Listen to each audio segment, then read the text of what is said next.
Jaya Radha Madhava Kunja Bihari.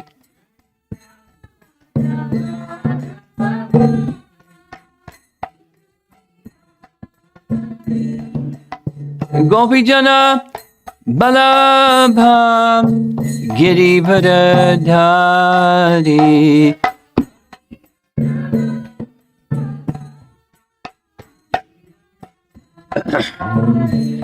Gopijana Balabha Girivardhari.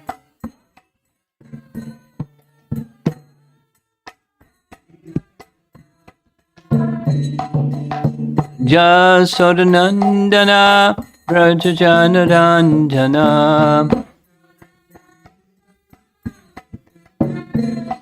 Jasodanandana Brajajanaranjana.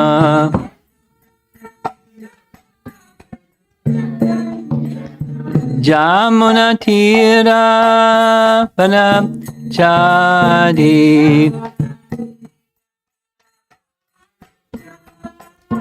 Jamuna Tiravana Chadi. Jaya Radha Madhava Kunja Bihari.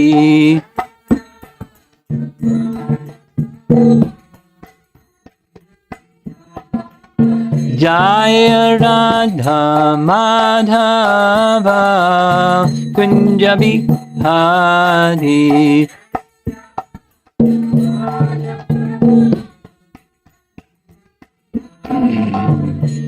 Gopijana Balabha Girivardhari.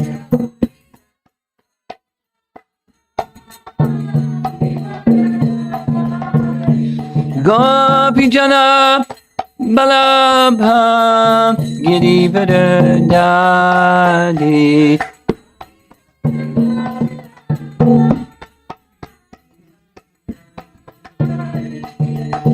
Jasodanandana Brajajanaranjana. Jasodanandana Brajajanaranjana.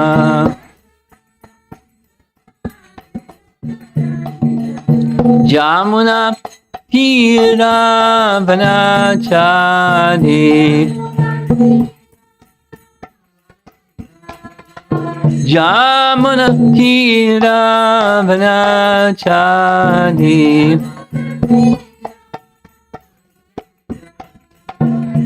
Jaya Radha Madhava Kunja Bihari. Madhava Kunja Bihari. Jaya Radha Madhava Kunja Bihari. Madhava Kunja Bihari. Jayom Vishnupad Paramahansa Harivajagacharya Astatara Satasi Srimad His Divine Grace is Bhakti Vedanta Swami Shri Prabhupada Ki Gaura Premanandi.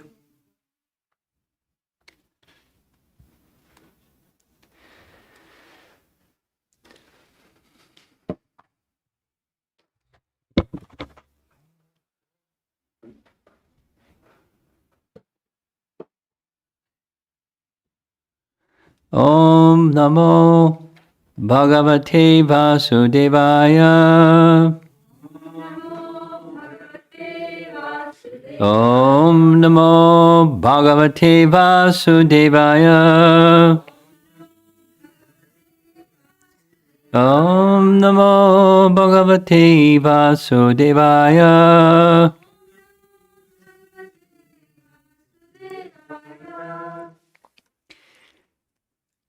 We've been reading for several weeks, few weeks, Canto 10, Chapter 14, which is Brahma's Prayers.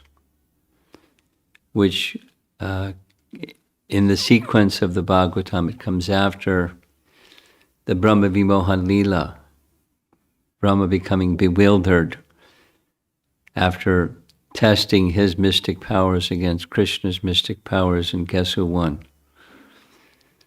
It wasn't Brahma. So when he saw the mystic display that Krishna showed, or the fact that the power of Krishna is unlimited, not just greater, but unlimited, he offered prayers. Chapter 14 is his prayers. And we got as far as text 14. And just a little background, how these prayers are unfolding. He's acknowledging his wrongdoing. He's specific about what his wrongdoing was. The audacity, the foolishness of testing his powers against Krishna's powers is offensive. And the further offense or crime of kidnapping. He stole, with mystic power, he stole the calves and cowherd boys, put them in a cave and so forth. So that was what he was apologizing for. Then he says, I'm ready to accept whatever it is. If you wish to pardon me, if you wish to punish me, whatever it is, I will not budge an inch from a fraction of an inch from serving your lotus feet, because I'm dedicated to you and service to you. And then he kind of backpedals and he starts speaking about reasons why Krishna should forgive him and not punish him. And that's the section that we've been reading recently. He indirectly, almost directly, but indirectly, he is identifying Krishna as the source of everything, including Mahavishnu, Garbhodakshay Vishnu, and Kshirodakshay Vishnu. So those three Vishnu forms, they're, as far as Krishna Tattva is concerned, truths about Krishna are concerned, they're in a special category.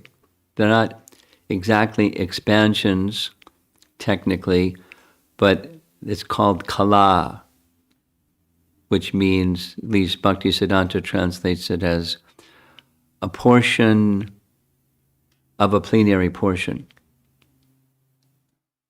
What's a portion of a plenary portion? That's Vishnu. Vishnu doesn't exhibit all of what is within Krishna, but a portion of what is within Krishna. And that portion that Vishnu function exhibits is control of Prakriti. Like we have the nice verse in Bhagavad Gita, Maya Dhyakshena Prakriti Suyate Sacharacharam. Krishna says, I Adhyaksha, I oversee, I'm in charge of Prakriti. By my supervision, the moving, chala and achala, moving and non-moving living entities, are all under my control. But that's a Paramatma function, or a Vishnu function. And that Vishnu function is a subset of the totality of what Krishna is and does. So Brahma is speaking in his prayers to Krishna, saying, you're Mahavishnu. I mean, he doesn't use the word Mahavishnu, but you are that supreme who, in comparison to me, I'm insignificant. I'm within one of these little universes. He calls it a pot-like universe. Pot-like means it's got a shell, like a pot has a shell, but also meaning is temporary. Pots are temporary. They break and then they're finished. So I'm within one of these pot-like universes, and by your power, I built what goes inside the universe. But from you, from the pores of your skin, when you exhale, unlimited numbers of universes in the form of golden seeds come streaming out of your body. When you exhale and when you inhale, they come back within your body. So what am I in relation to you? The inference is, you who have unlimited potencies, one of which is mercy. Little mercy, please. You who are unlimited in your potencies, including mercy, little mercy over this way. Please forgive me. That's Mahavishnu. And then Garbhodakshai Vishnu, he, in his prayers, likens Garbhodakshai Vishnu to a mother who, within the womb of the mother, there may be a child, and when the child starts kicking within the womb of the mother doesn't take offense and want to punish that little child within her womb. So similarly, I came from your abdomen.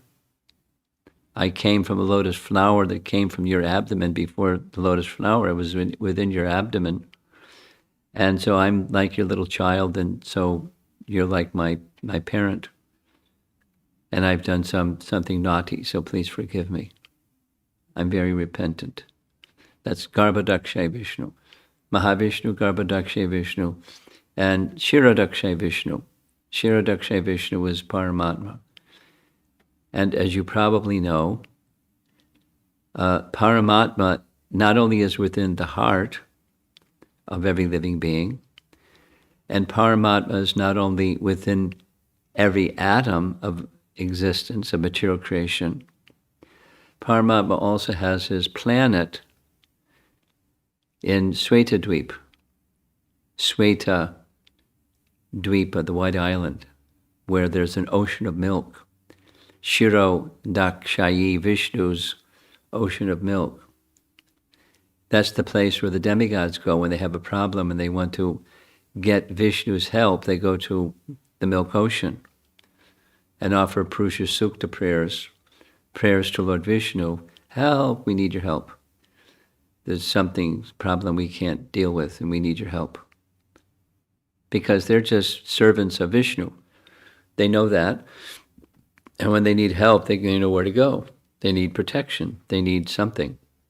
They go to Kshirodakshay Vishnu. So he's being described in this previous verse.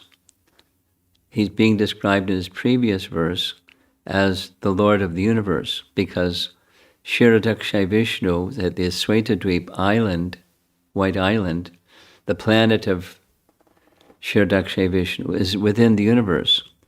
When this universe is destroyed, that planet remains, because it's not a material planet. It's a spiritual planet within the material universe. So those three Vishnus are described, and then comes this 14, where Brahma is speaking of Krishna as the original Narayan. So we know Narayan as the Lord of Vaikuntha, Lakshmi Narayan, the Lord of Vaikuntha. And for each of the unlimited Vaikuntha planets, there's a Lord, Narayan, with symbols of Vishnu in different hands, so he has different names. He's known by this name, that name. According to our Vaishnava scriptures, it's Lord Narayan. May be called by this name, that name, but it's Lord Narayan. That's the category, or tattva. And Brahma is then saying, you're the original Narayan. From Narayan, you expand, or from you, Narayan expands. There we go. Narayan is an expansion of you. You're the original Narayan. And he goes through different explanations of how that is so. It's like proof or logical conclusions that are establishing a spiritual truth. So we've been discussing that verse last couple of classes, and a question came up, which is what I wanted to discuss today. A question came up.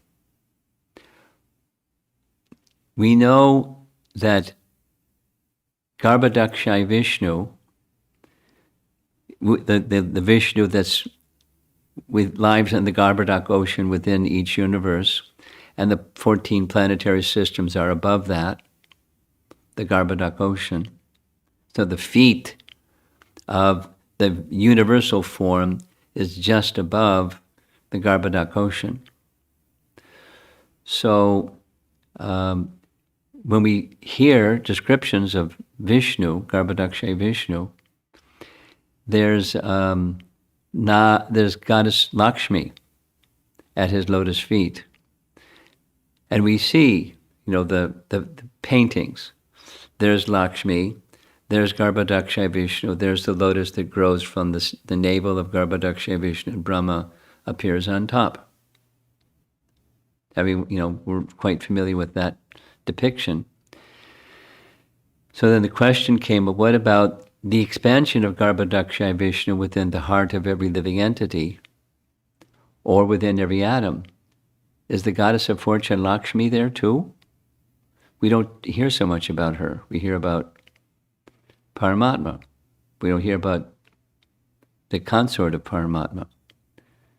So is the consort of Paramatma with Paramatma, or what? That question came up. That's our discussion for today. I couldn't recall, but I located the text that was sent out in May of 2018, and I'm going to read it because it explains.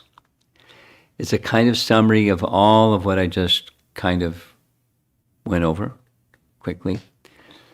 The Vishnu forms. This is understanding Krishna Tattva, the truths about Krishna, because in order to return to the spiritual world, or a very celebrated verse, I'm sure you've all heard it many, many times, because at least we hear it every Krishna Janmashtami. Janma karma cha me divyam evam yo veti tattvataha jaktva deham punar janma naiti mameti sorjuna. Very familiar verse, chapter 4, Bhagavad Gita, where Krishna says, Janma karma cha me divyam, that divyam, or transcendental nature of his birth and appearance, one who knows, evam yo veti tattvataha, one who knows in truth those two things, the truths of Krishna's appearance and activities, punar janma na,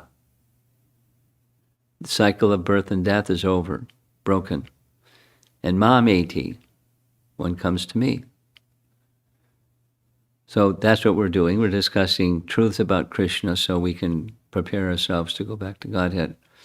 Just by having clarity of who is this Lord Krishna that we're worshiping. Now, the scene of Brahma making his prayers is in Vrindavan, and paintings of Krishna are commonly in Vrindavan. There he is with Krishna with his flute by the side of Radharani. And, we all know Krishna in Vrindavan, but Krishna in Vrindavan includes everything, including all these other expansions and portions of a plenary portion, or Vishnu forms. So here's what the scripture says about Paramatma and the presence of Lakshmi with Paramatma. I hope you find it interesting. I do.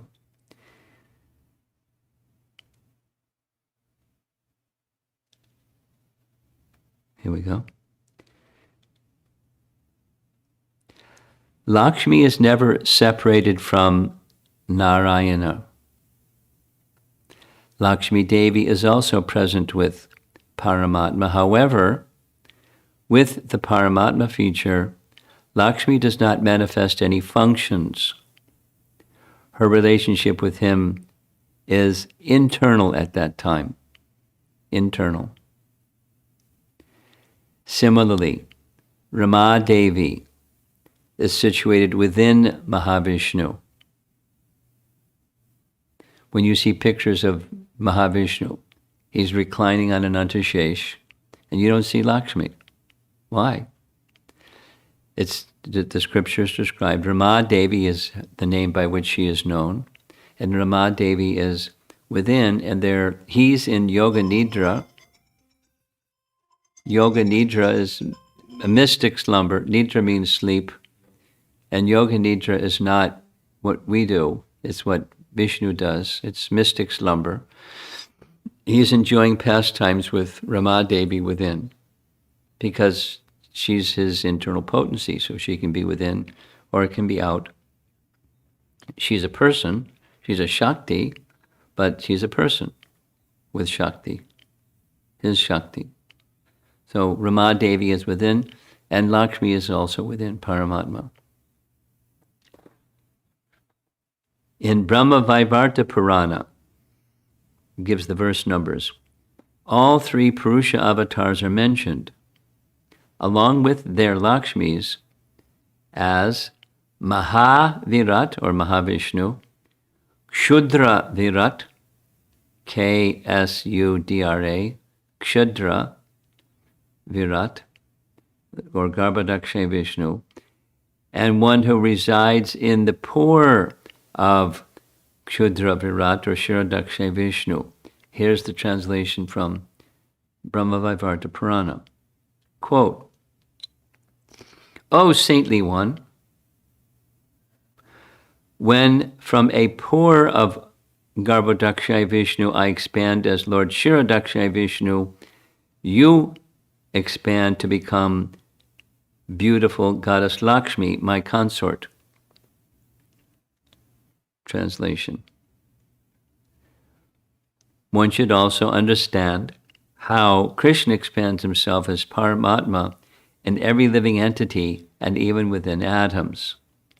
I'm going to quote something from Chaitanya Charitamrita. Chaitanya Charitamrita is a biography about Lord Chaitanya's life, and in the early section, the Adi Leela section, there's describing Krishna Tattva. So I'm reading directly from that. Krishna is the original personality Godhead. His expansion is Balaram. Lord Balaram expands himself into the original Chaturvyuha forms or quadruple expansions, namely Vasudeva, Sankarshan, Pradyumna, and Aniruddha. From the original Chaturvyuha above, the second Chaturvyuha expands. That is, in Krishna Loka, there's the four. Vasudeva, Krishna. Sankarshan, Balaram. Pradyumna, the first son of Krishna and Rukmini. And Aniruddha, Pradyumna's first son. They're there in Krishna Loka, in Dwarka specifically. And then from that original Chaturvyuha, second Chaturvyuha, expand in the Vaikuntha realm. So there's Narayana in Vaikuntha, and there's also these four, known by these four names. In the second Chaturvyuha, the form of Sankarshan is also known as Maha Sankarshan. It is from Maha Sankarshan that Mahavishnu, or Karnana Dakshayi Vishnu, the first of the Vishnu forms, becomes manifested. So we were discussing this. Sankarshan in the Vaikuntha realm expands as the Mahavishnu. And then it's described a little bit differently. In this spiritual world, Aniruddha expands and Pradyumna expands from the Vaikuntha realm, and these form then Garbhodakshay Vishnu and Shirodakshay Vishnu. That's what we heard. Remember? Here's a similar but slightly differently worded explanation. Mahavishnu lies on the causal ocean, which appears in one corner of the spiritual world. He manifests the Mahatattva, or the sum total of material energy. It is into this Mahatattva that he exhales all the seeds, all the seed-like universes through the pores of his skin. These seed-like universes then expand as the different material elements form coverings around them, or that they, Bhaktisiddhanta's languages, they conglomerate, they cling. The elements cling to the seeds of the universe. So the male gives the seed, and the Mahatattva, the Prakriti, material nature, provides the body of the universe. And so the universes start to expand. They get bigger and bigger. That's Mahavishnu. Each of the coverings is 10 times thicker than the previous covering and form a shell-like covering. When Mahavishnu impregnates the living entities by his glance into material nature, it begins to manifest its various energies. Material nature has energies, but those energies are dormant unless activated, just like a machine. There's some cars out there in the driveway. It's a machine. And the machines, can do stuff. But the machine doesn't do stuff unless you activate it, or your cell phone. It can do stuff, but it doesn't do stuff unless you activate it. I mean, you need the battery charge, but you also have to press the right buttons, and then it's activated. There's the touch of spirit that brings about activity through machines. Material nature, Prakriti, doesn't do things on its own. It requires the touch of spirit. Creation comes as a result. Life comes from life. In other words, not life comes from matter. Right? Life comes from life, not life comes from matter. Now, modern scientists might say something else, but the Bhagavatam and the Vedic conception is life comes from life, not life comes from matter. Big difference. Big difference. When the universes have thus developed in the womb of material nature, Mahavishnu expands as Garbhodakshay Vishnu, who enters as Karnadakshay Vishnu into each universe with the living entities of that particular universe, and thus activates each universe by his presence. He lies down on Anantashesha, who lies on the Garbhodak ocean, which is the perspiration from the Lord's body and half fills the universe. From his navel comes a lotus bud, which is the totality form of the living entity's fruitive activity. Govinda Mohini, you heard that one? You were asking this question, right? Was it you that was asking the question? Someone else. Someone else. The lotus bud and the stem and the flower is the total form of the living entity's fruitive activity. It is their karma, or it's their karma is powering the development of that lotus. And then whoop, there's the lotus flower on top. The lotus grows, dissipating the darkness of the universe. On the top of the lotus, Lord Brahma, with 4 heads, the first living being, appears. So now we have 2 Vishnus, Mahavishnu and Garbhodakshay Vishnu, with Brahma. Now comes the 3rd Vishnu. That's this Paramatma form. Next is the 3rd expansion of Lord Vishnu, called Kshirodakshay Vishnu, who is the incarnation of the quality of goodness and who maintains the universe, who is the all-pervading supersoul, Paramatma. He is the universal form of the Lord.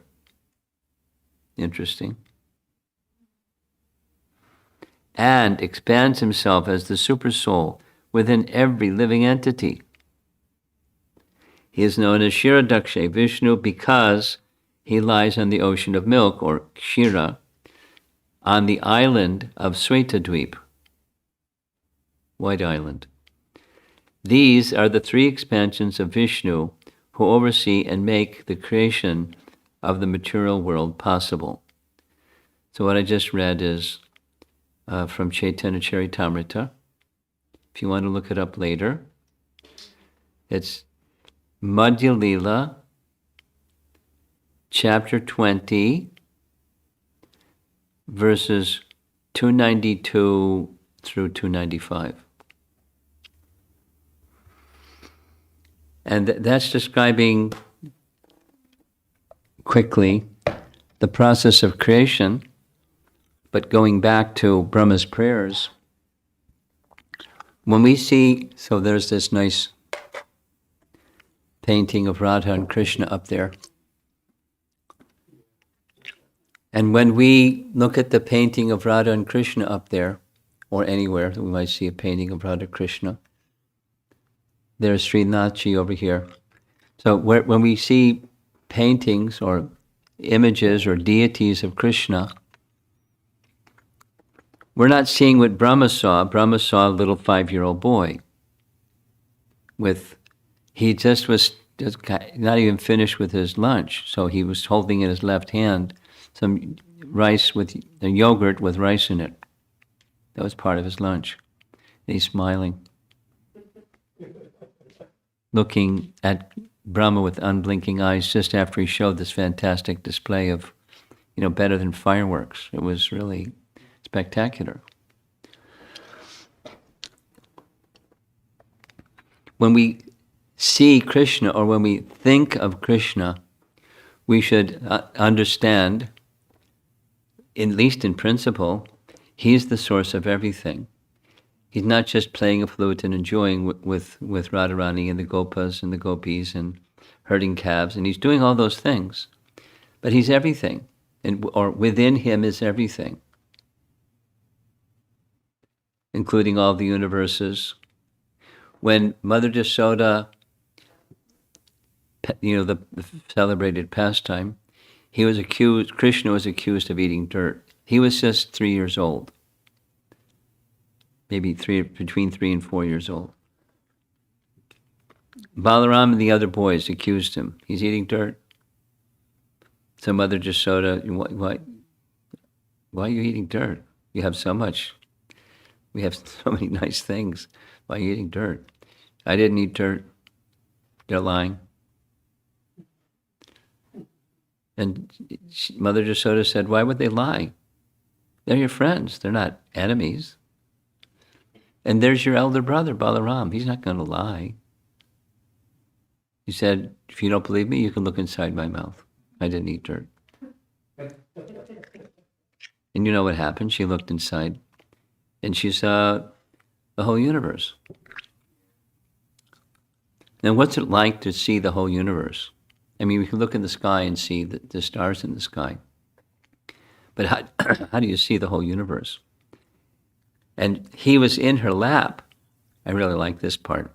He was in her lap, and it means she was holding the universe in her lap. How do you do that? That you can't do.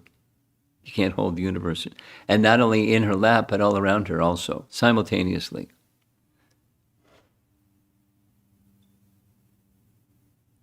So literally within Krishna is everything.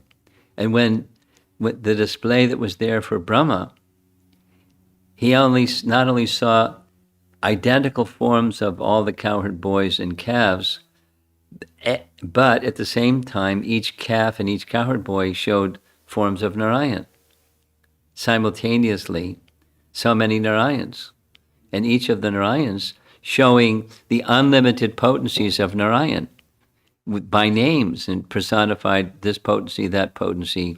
So many potencies are named. Many, many, many. And, that's just a limited list. The potencies are unlimited.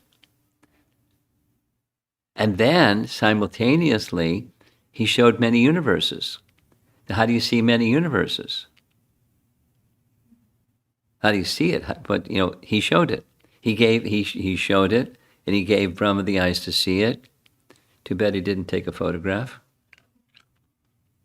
Probably didn't have his cell phone ready to take a photograph. Look at that. But he described it, or at least Shukadeva Goswami described what he saw. And that is to say, all of that is within Krishna, because in a flash, just as quickly as Krishna displayed all that, Krishna withdrew all that. And now it's within Krishna. So to meditate on Krishna, or to see the beautiful form of Krishna, like in this nice painting, within Krishna is everything. There's the pastime with Radha that he's enjoying in this painting, and there's no limit to what's within Krishna and his limit to his enjoyment. That's something that Brahma says in his prayers also. I'm the most intelligent person in this universe, it is said. I received the knowledge of the Vedas directly from you, but I can't understand this form. What to speak of the happiness that you're experiencing within this form? I have no way of measuring or fathoming your happiness. So it's breathtaking and astonishing. At the same time, he has a medium size. That language is used. Martyalingam is the Sanskrit. He has a human form, or medium size. But he's unlimited. So he's simultaneously unlimited and all-pervasive and limited and of medium size, all at the same time. So the showing of this form, like in this painting of enjoying with Radha and Krishna, that's for his pleasure. And his pleasure is enjoying with his loving associates. And his pleasure is also attracting the hearts and minds of us who are in this covered condition, forgetful. And the Bhagavatam helps us become, have amnesia wear off, and we can start to remember who Krishna is. And so hearing about Krishna helps stimulate our remembrance of who Krishna is. And then when we hear these attractive pastimes in Vrindavan, it becomes even more spectacular. Because his pastimes in Vrindavan, as just already mentioned, it's just his appearance is to stimulate or nourish the natural love that the residents of Vrindavan have for him. He does things, he says things, he glances, he plays his flute, he smiles, he does what he does, or steals butter. He does everything that he does to nourish and stimulate their love. And for us also, just hearing about them, the same potency is there to attract our hearts to that loving personality. And all of his pastimes, even outside of Vrindavan, are for the same purpose. But the pastimes in Vrindavan have a very, very, very special intimacy that are not easy to understand. It's easy to listen to his pastimes, but to understand his pastimes, it's more difficult than understanding all this technical stuff about the different Vishnus and Narayan and all these expansions, and that's kind of, information challenging. But you work at anything information challenging something, and you spend time with it, and you can learn it. But that's not what bhakti is, not just learning information. It's becoming attracted to the all-attractive Supreme Person.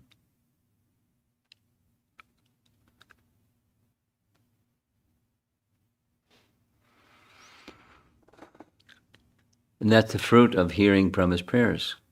becoming attracted to the all-attractive Supreme Person and understanding more about his attractiveness and his opulence, which is always attractive. We hear, I'll end with this, we hear again and again in the early portion of Krishna's pastimes in Braja, up until 12 when he left to go to Mathura, Krishna's pastimes in Vrindavan have a very special feature of sweetness, and the sweetness is there because of the intensity of and confidential nature of the love of the resident in Vrindavan. So he does things in Vrindavan that he just doesn't do outside of Vrindavan. There's a sweetness about his pastimes in Vrindavan. And he places himself completely at the control of the residents of Vrindavan. And he likes it. And they don't feel that, we're controlling him. They don't perceive his opulences when he shows it. They see something else. How wonderful is Krishna? That's about it. There's a whole chapter, Wonderful Krishna. The Wonderful Krishna chapter comes right after his lifting of Govardhan Hill. And after that 7 days is over and the water subsides and everything's back to normal, the elders get together and say, who is this boy anyways? 7 years old, but who lifts a hill at any age? And then they start, but not only that, he did this, and then he did that, and then he did this, then he did that. Who is this boy? We're just amazed. Wonderful Krishna.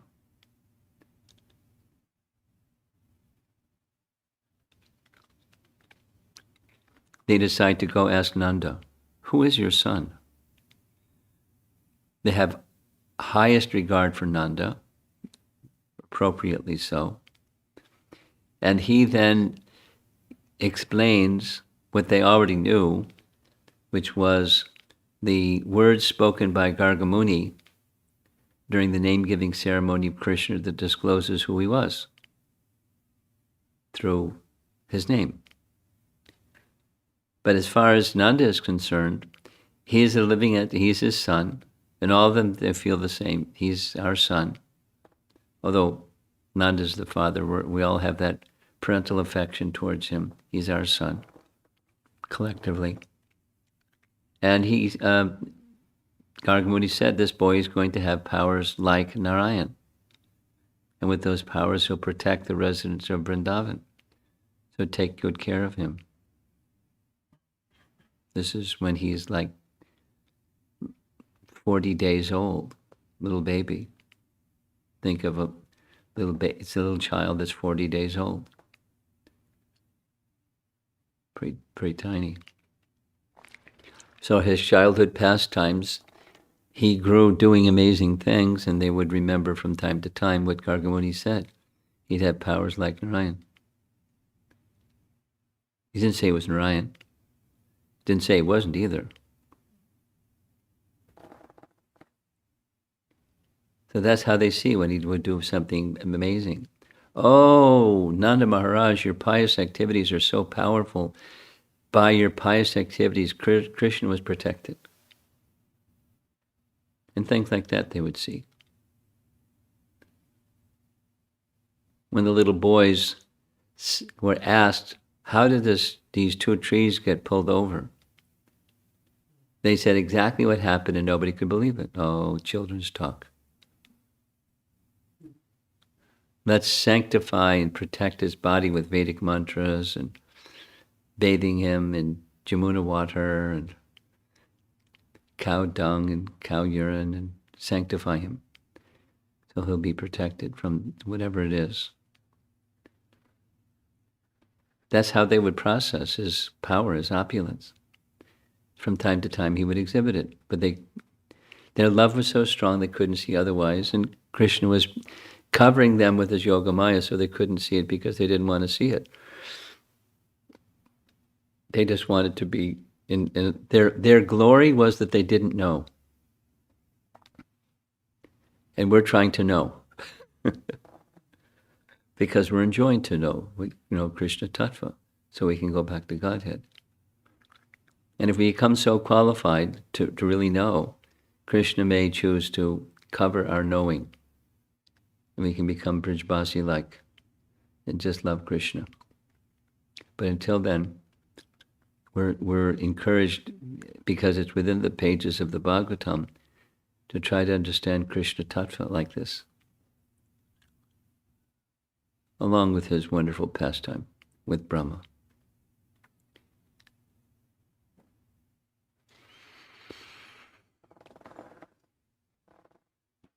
So let's see if there's some discussion. And we're quite used to when there's discussion that's not on topic is quite okay. But on topic is nice too. Anyone here would like to discuss some points?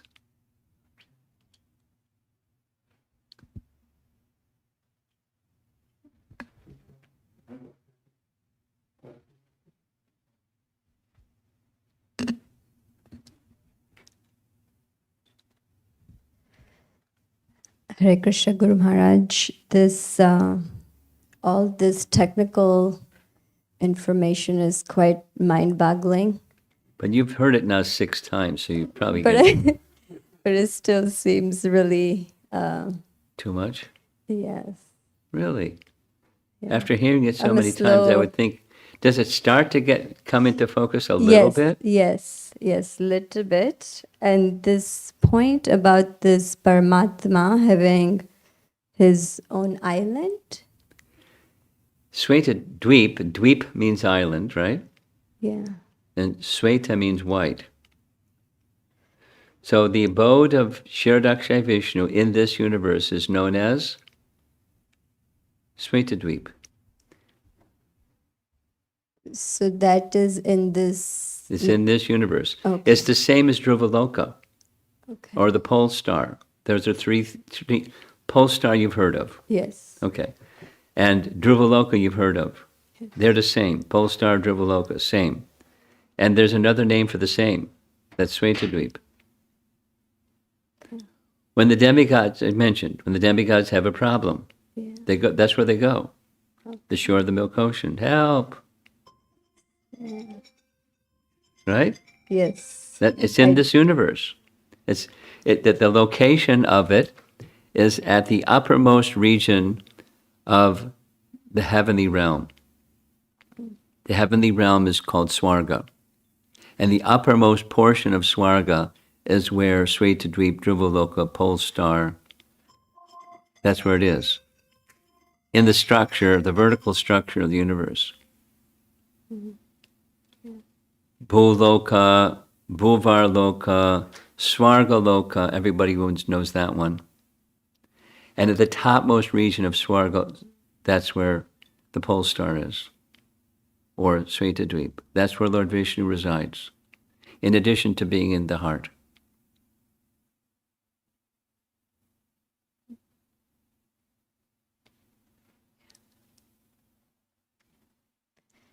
Thank you for that clarification, Maharaj. And I have one little off-topic question. We are doing this Bhagavad Gita discussion with Kathamrita Mataji on Friday evening. She's doing it for a Gujarati community. And in that, there is this discussion about our psychophysical nature, the modes of nature. Quite a bit of discussion is going on that topic. So my question is, this nature is, the psychophysical nature is something that we... It's a covering. It's not who we are. Okay. It's not who we are, but it's so strong. Can it be changed? Yeah, absolutely. It's meant to be changed. It does change all the time, in fact. Is material nature static or moving? It's dynamic. As long as the soul is there, as long as life is there, it's like a kaleidoscope. It keeps moving.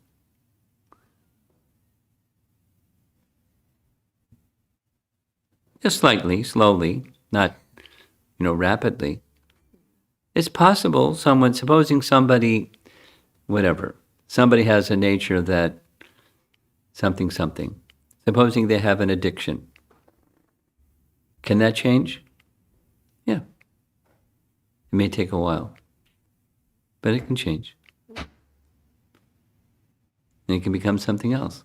So Prabhupada's phrase is, when you practice at something, it becomes second nature. You've heard that phrase before? Yes. Practice, practice, practice, practice, practice, practice. Second nature. It becomes habit. It becomes your second nature. The psychophysical nature certainly can change. And the process of bhakti is meant to elevate psychophysical nature to a higher plane of mode of nature. It doesn't eliminate necessarily, but it elevates necessarily. Guaranteed, because it's pure. It elevates that which is lower to something higher.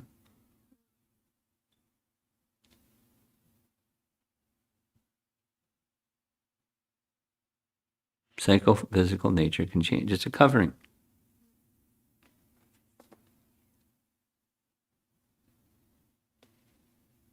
Thank you, Maharaj. Here, in practical terms, the practical terms is, if one thing can be accomplished, that is, if Krishna Eka Shanana, if that one thing can be accomplished, shelter in Krishna can be accomplished, all the other things follow it. All the other desirable things follow it. Good quality, good character follows that one. Supposing somebody's psychophysical nature is they're a thief, that can change. Supposing, whatever, they smoke cigarettes because, it's psychophysical nature. They've got it, something habit. Then it can change. And the driving force is not just change from this behavior to stop smoking. It's a change that's on the spiritual plane, so it supports the physical change. Good character follows a devotee.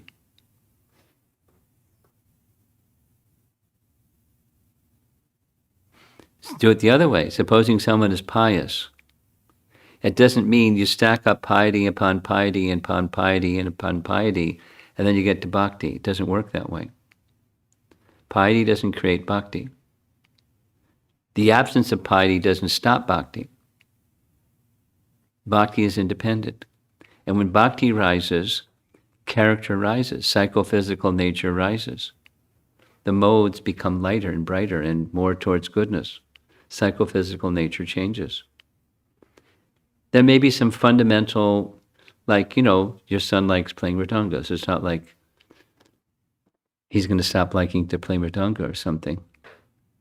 He'll probably continue for the rest of his life, that, having to do with his psychophysical nature. But using that in Krishna's service, then it just becomes spiritualized, that psychophysical nature. It gets elevated.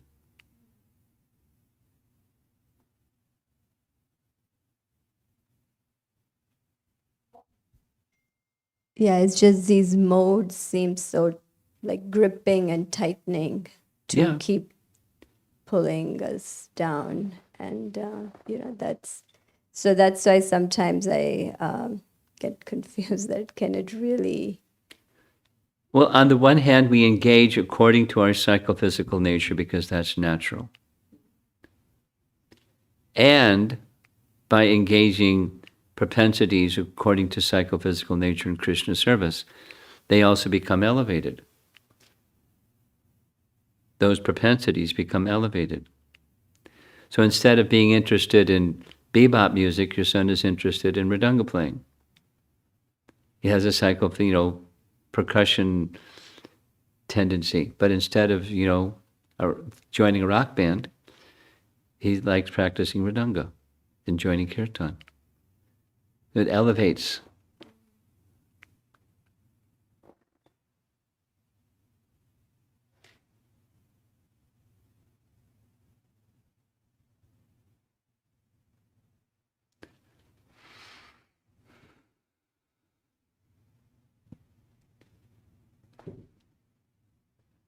Anyone else in the room? And if there's nobody eager, we'll go to online questions.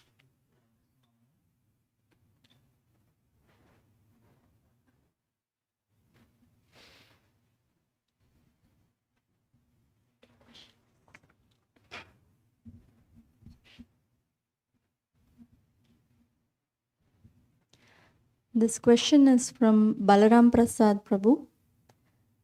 Which expansion of Krishna do the Sri Sampradaya refer to as Narayana? And Om Namo Narayana. The Lord of Vaikuntha, that one.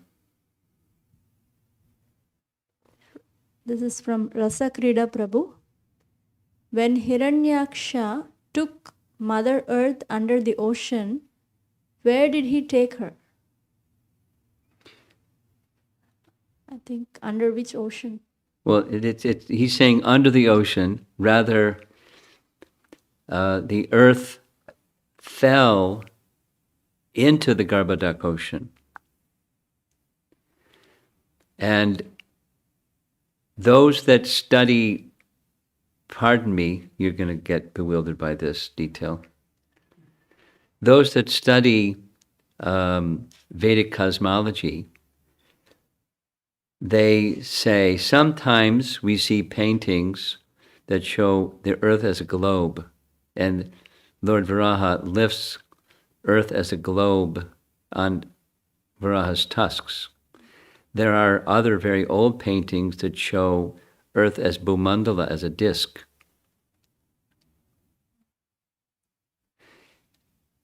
It's a detail, but Bhumandala is a Vedic conception of Earth as in the middle planetary region, and that it doesn't toss to the side Bhugola, or Earth as a sphere, but the main emphasis in Vedic cosmology is Earth as a plane or as a disk.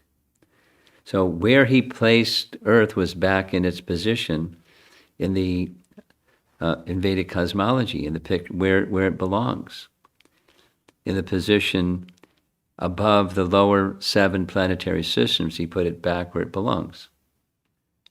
Bhuvar Svargaloka. That's what he did. So the Bhumandala went back to that position where the Earth is situated in Vedic cosmology, or the structure of the universe.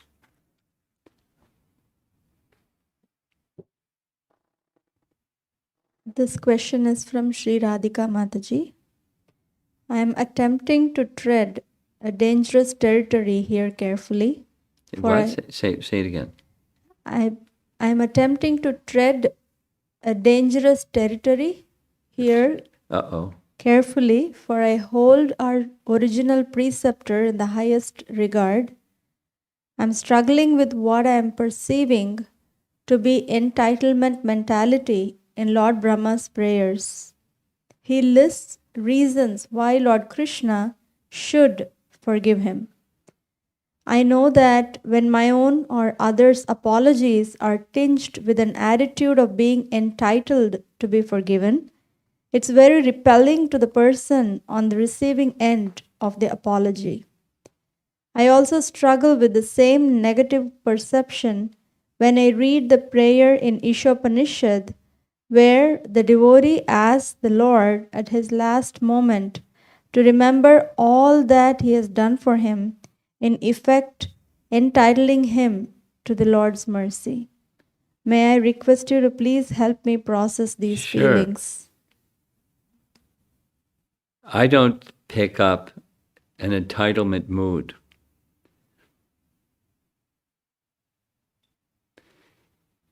And if you do, I don't know where it's coming from because I don't see it within.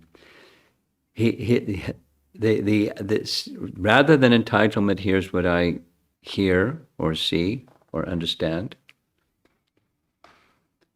He's just done something unwholesome or naughty or disturbing. He'd made an offense.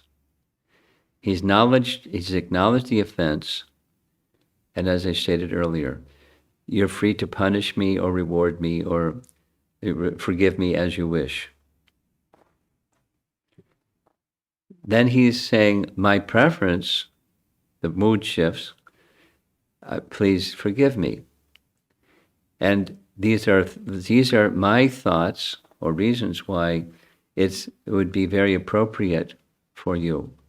He hasn't changed the position. You can punish me if you wish, or you can forgive me if you wish. Here's reasons why forgiveness would be very appropriate. I mean, essentially, you're this most powerful personality. Part of your powerfulness is your mercy. Please show me your mercy. He's not trembling and cowering, nor is he on the other end feeling entitled. He's appealing with reason. Let's put it this way. If he was coming forward with that kind of an attitude, he would get reprimanded like Indra did. And with Brahma, there's no reprimand. He did a course correction. He fulfilled his desire to what's the extent of his potencies, and he got the answer. There's no limit. And Krishna likes to reciprocate with his devotees, including Brahma, so he did. Krishna wants to educate us, the conditioned souls, about his glories. So he's doing so through Brahma rather than tooting his own horn.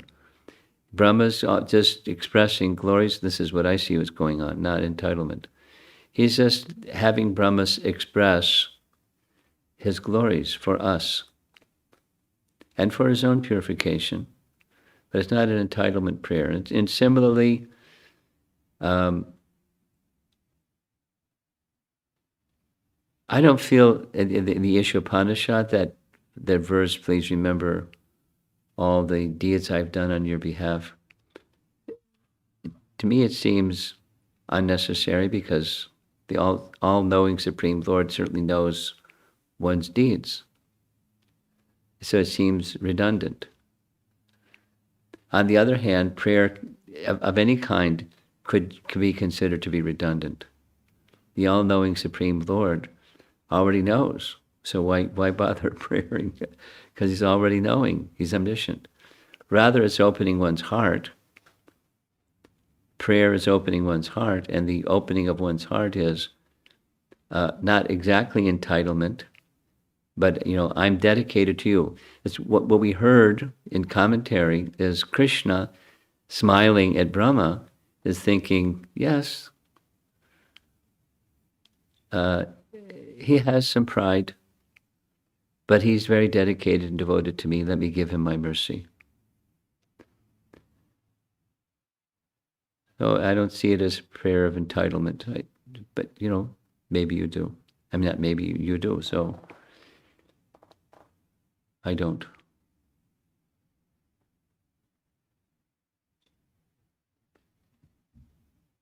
This question is from Snehavalli Mataji. I'm restating my yesterday's question. Little clarification will be helpful. My question is, how is Loka Sakshi's function different from Kshirodakasaya Vishnu? Because both are called as Paramatma, Kshirodakasaya Vishnu is already overseeing every living being's activities. There is something of an overlap. We just read it. I read it from Chaitanya Charitamrita, and I don't know if others noticed it, but I noticed it. So rather than repeating what I read, I'll see if I can address your question. And your question is, I would say there is some overlap in one sense.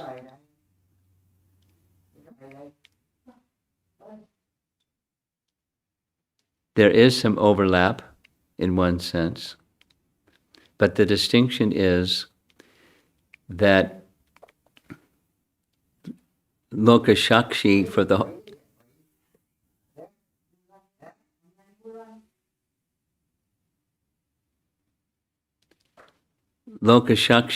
whole universe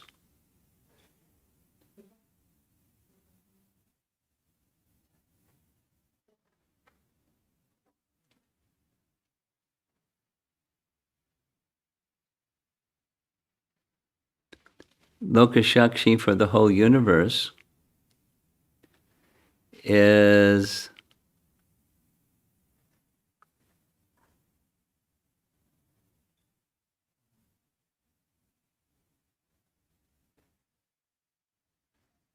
hang on, Snehavalli, we'll get to your question. Just a little logistic change here in the room.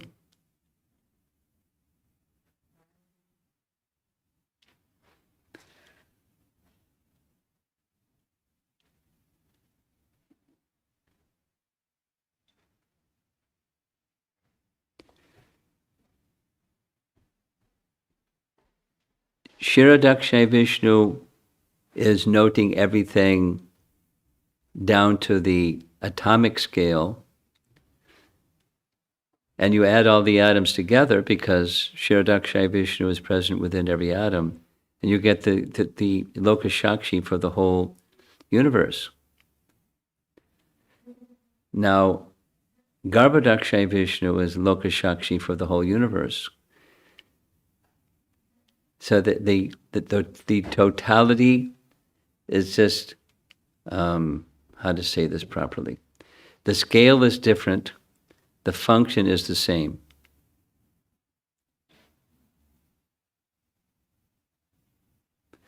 In one sense, let's do this.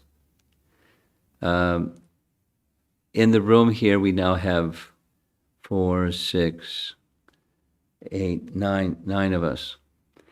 There's 9 of us in the room, and there's not 9 super souls, there's 1 super soul, equally situated within 9 human forms, maybe other living entities crawling around here and there, insects or something. But at least in the human form, there's 9 of us. But there's 1 Paramatma. And within the universe, there's 1 Garbhodakshay Vishnu. And beyond this universe, there's 1 Mahavishnu. But that Mahavishnu and Garbhodakshay Vishnu and Shiradakshay Vishnu are all 1 Vishnu. Differently situated and differently named because of slightly different functions. So the slight difference of function is the scale. Shiradakshay Vishnu conscious of the atomic level. Garbhodakshay Vishnu conscious of the universal level. And Mahavishnu conscious of all levels, of all universes. And it's not exactly like information is being sent to a central switchboard. And Mahavishnu is the central switchboard that's taking all the data or information. It's not like that. It's consciousness with different functions on different scales. That's the best I think I can do, Snehavalli. Lokashakshi. This question is from Mahati Kirti Mataji. We have very clear explanation about expansions of Lord Krishna in our scripture. But do we have explanation about Srimati Radharani's expansions? Is Goddess Lakshmi expansion of Srimati Radharani? Yes. We hear less about Radharani's expansions, but that's a little more esoteric and therefore less commonly discussed. But the answer to your question is yes. In fact, all of the gopis, and how many gopis are, gigabytes and gigabytes of gopis, they're all expansions of Radha.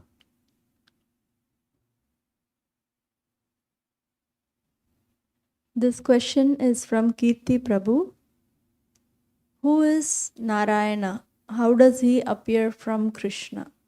Well, Narayana is the Lord of Vaikuntha, and please don't make the mistake of thinking that once upon a time there wasn't Vaikuntha, and then the origin of everything, Krishna looked at his watch and said, guess what, it's time for Vaikuntha to appear, and poof. That rather, Vaikuntha is eternal, Narayana is eternal. It's more speaking of an ontological relationship than a chronological one. Narayana is his expansion, but not chronologically, just ontologically. You got that one? Okay. This question is from Shamala Mataji. As we know, the Milky Way galaxy is there in our solar system. Is this the same as Shvetadweep? No, it's not the same as Shvetadweep.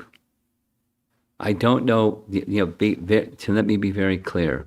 I don't know anything about Milky Way or galaxies, the whole notion of galaxies. I don't understand it, so don't ask me about it because I don't understand it ahead of time. But Shvetadweep is the pole star.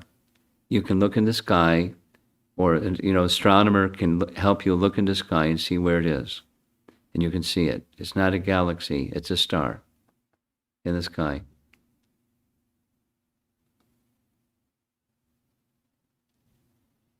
There are two questions from Taruni Radha Mataji. The first question is, apart from learning about Krishna Tattva, does hearing about Brahma's prayers also quell a conditioned soul's illusion? Sure, because he's disclosing Krishna Tattva and his devotion for Krishna as well. Second question, as the pole star does not get destroyed during partial or complete annihilation, Correct. Where does it go when Mahavishnu inhales? It doesn't go anywhere. That's where it goes.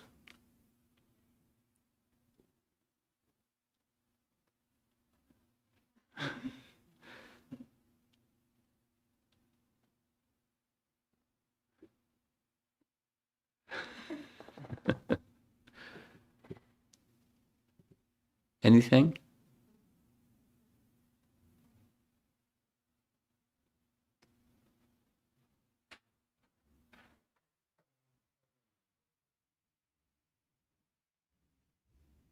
Okay. How about you?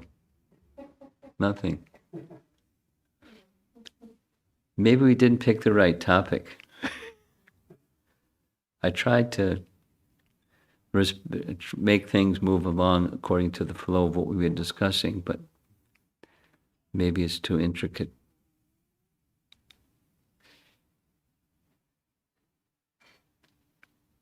Just conclude with this then. I've said this in several classes in a row. I find it awesome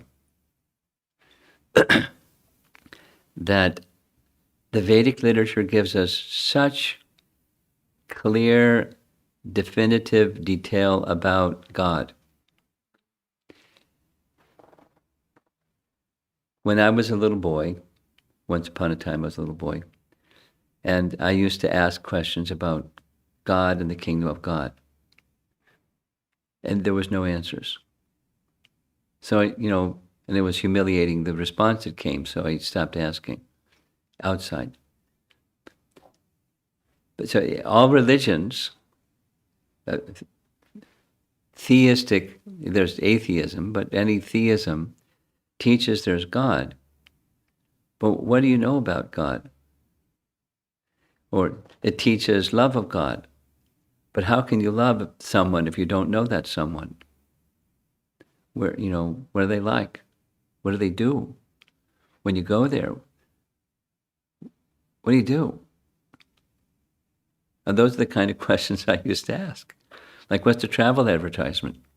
What's the marketing for, the kingdom of God, this nice place? No answer.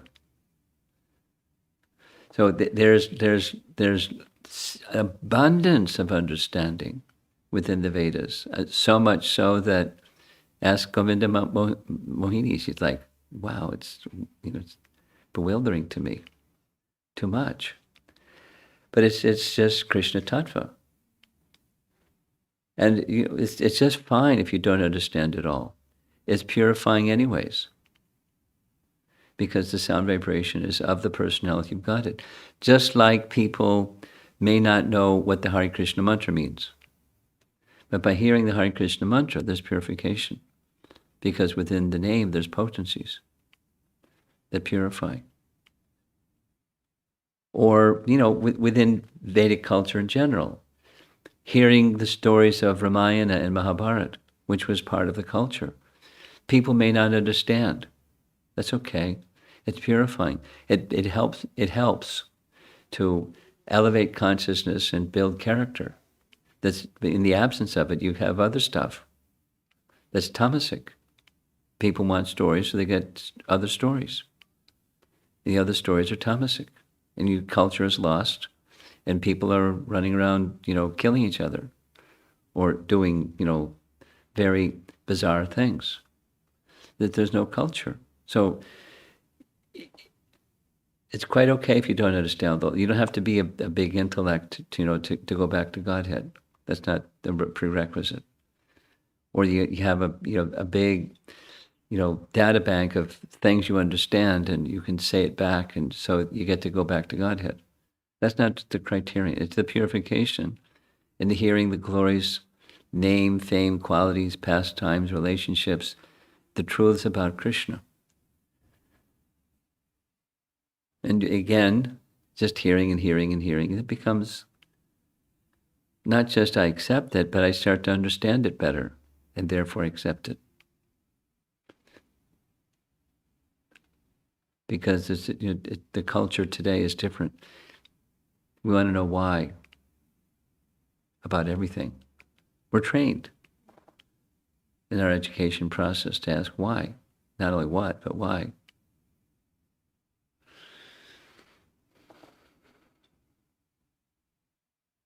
I met a Chinese lady some years ago at Rath Yatra. Somebody introduced, because they know I go to China. So she just had one question. I just have one question. Why creation? It's a good question.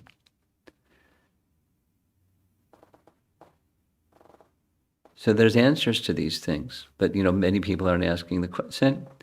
Just hearing, when the spirit is inquisitive, I want to understand about our Lord Krishna.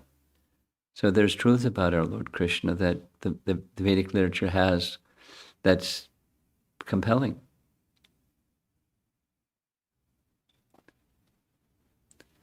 Aham sarvasya prabhavo matak sarvam pravartate iti matva bhajante mam buddha bhava samanvita.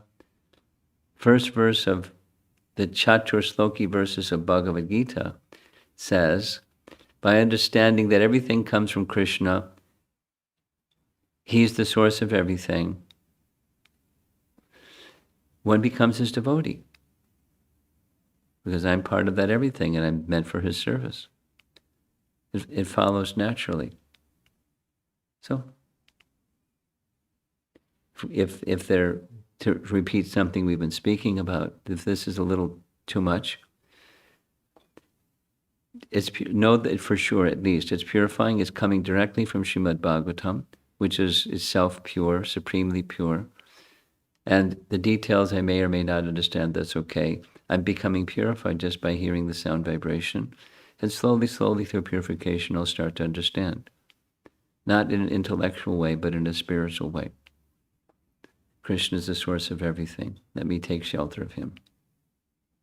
Engage in his service.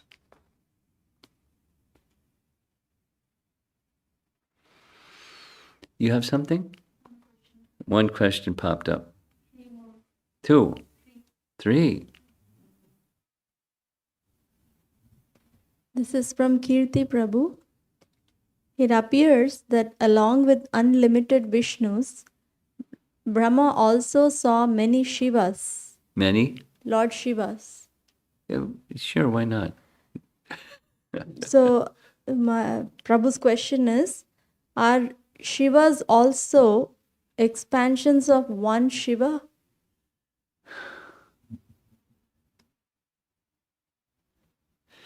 As far as I understand, the answer would be yes, because Shiva is a tattva, Shiva tattva. So why only one? Next. This question is from Sarala Mataji. What are main intentions of Krishna's expansions? What are the main intentions? Yeah. And which expansion is mostly remembered or touched people's heart? Well, expansions are just, they have the different expansions are for different functions. Some are for Leela expansions, pastimes. Some are for overseeing the modes of nature, guna avatars.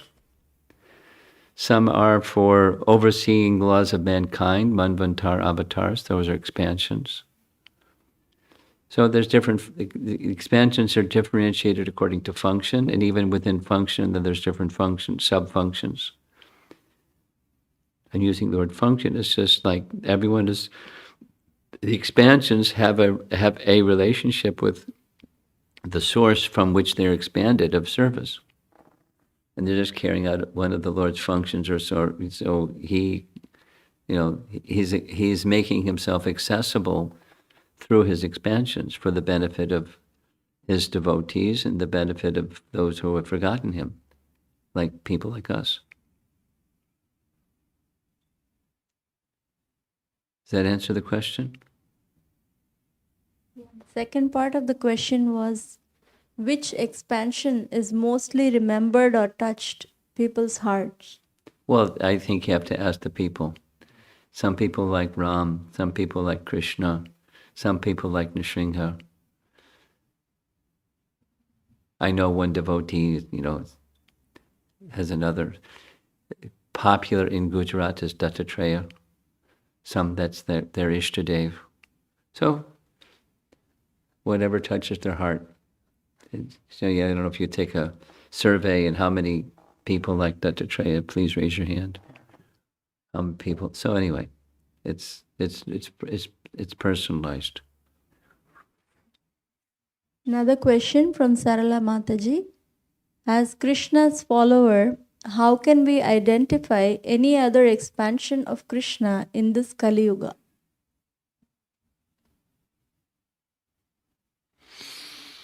Well, the main expansion of Krishna in this Kali Yuga is his name. Namavatar. Nama Rupe.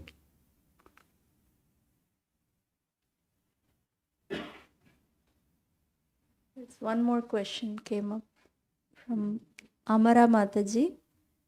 Knowing how great God is may not churn the feelings of love for him. That's right. But it is the personal reciprocity and personal interaction that one may start loving and liking God.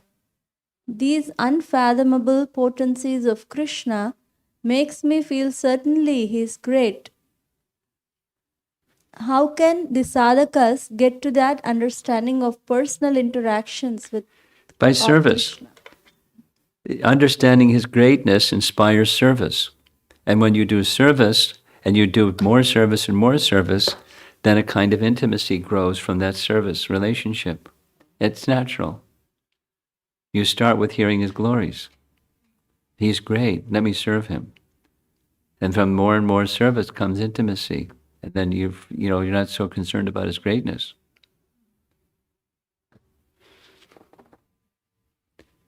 Okay, thank you very much. Hare Krishna.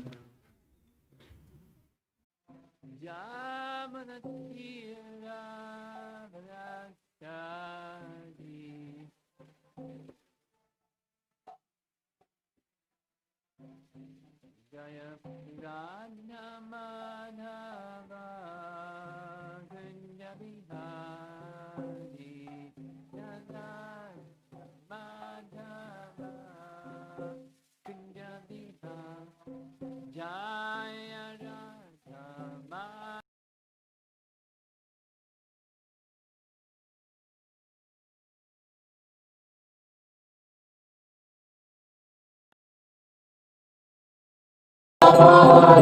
Gopi Jana Balabha Girivardhari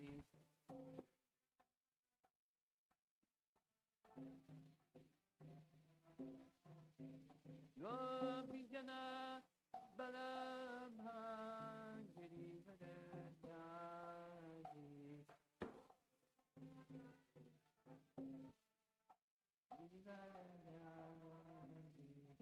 Jasodanandana Brajanandana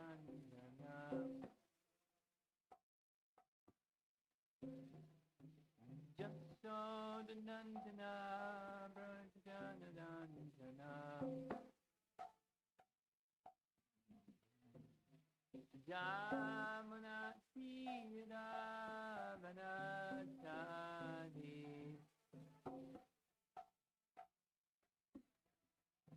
Jamuna Sira Vanachadi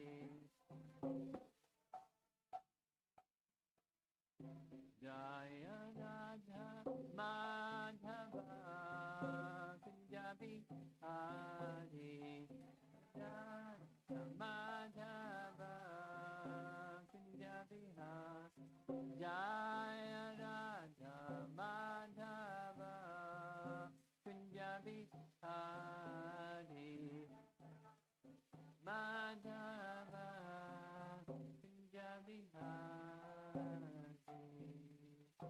Jaya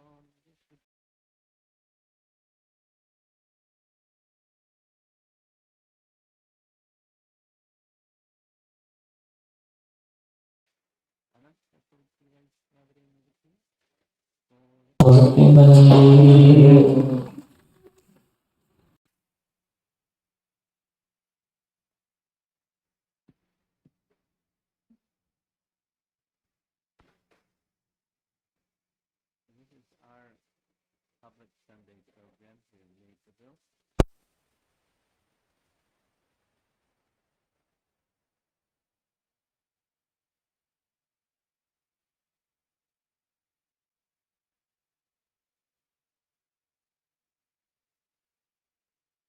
Not noticing people that haven't been attending, please attend, because the plan is to have something for newer people this evening, of course, everybody, specifically relevant to and understandable by newer people. I don't know who's online here, but here we go. During this time that I've been spending in Naperville, we've been discussing one chapter from 10th Canto, Srimad Bhagavatam, chapter 14, Brahma's Prayers, and a little background for those of you that may need an introduction.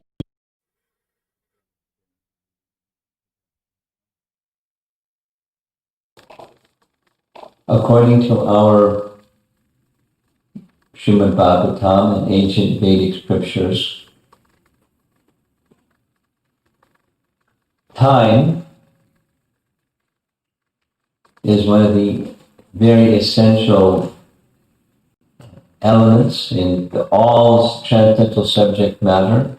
We'll even go back a little bit further and just say according to Baladev Vidyabhusan's commentary on Bhagavad Gita, Prabhupada emphasizes this. There are 5 topics in Bhagavad Gita, and one of those 5 is time. And there's not a lot spoken about time in Bhagavad Gita, but there's a lot spoken about time in Srimad Bhagavatam. The other 4 topics of Bhagavad Gita, very, very simple. Material nature, Prakriti, material nature, God, Ishvara, the living entity, Jiva, and activity, or karma. But time, according to the Vedic picture of what is time, it's a Shakti or potency that turns the world, it turns the Kala Chakra, it turns everything in the whole of material creation. Time as we know it is absent in the spiritual realm because their activities are eternal, but here everything is temporary. So time moves matter. And one of the cycles of time, according to the Vedic picture of time, time moves in cycles.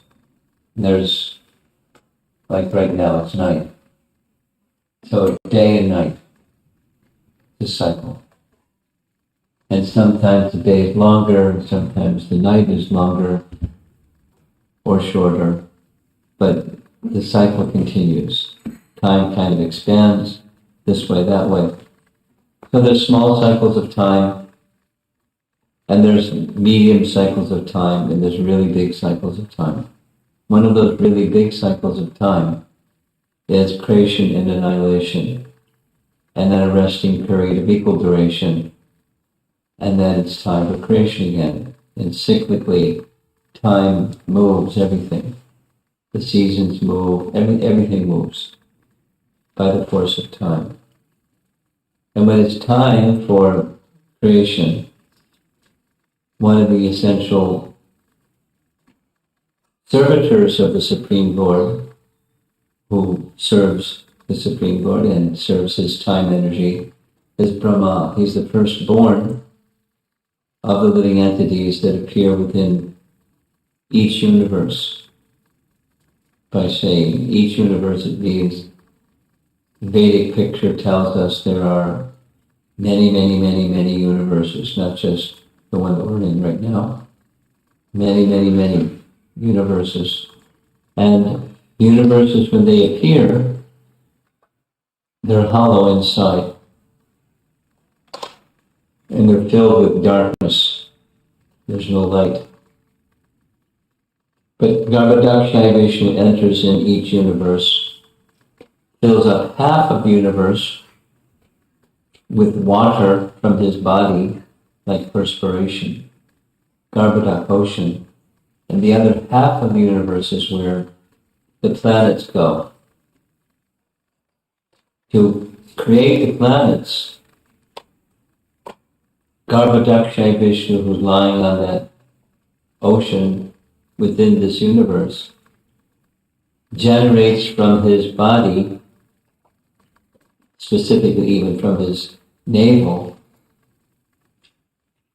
a bud. We just read it this morning.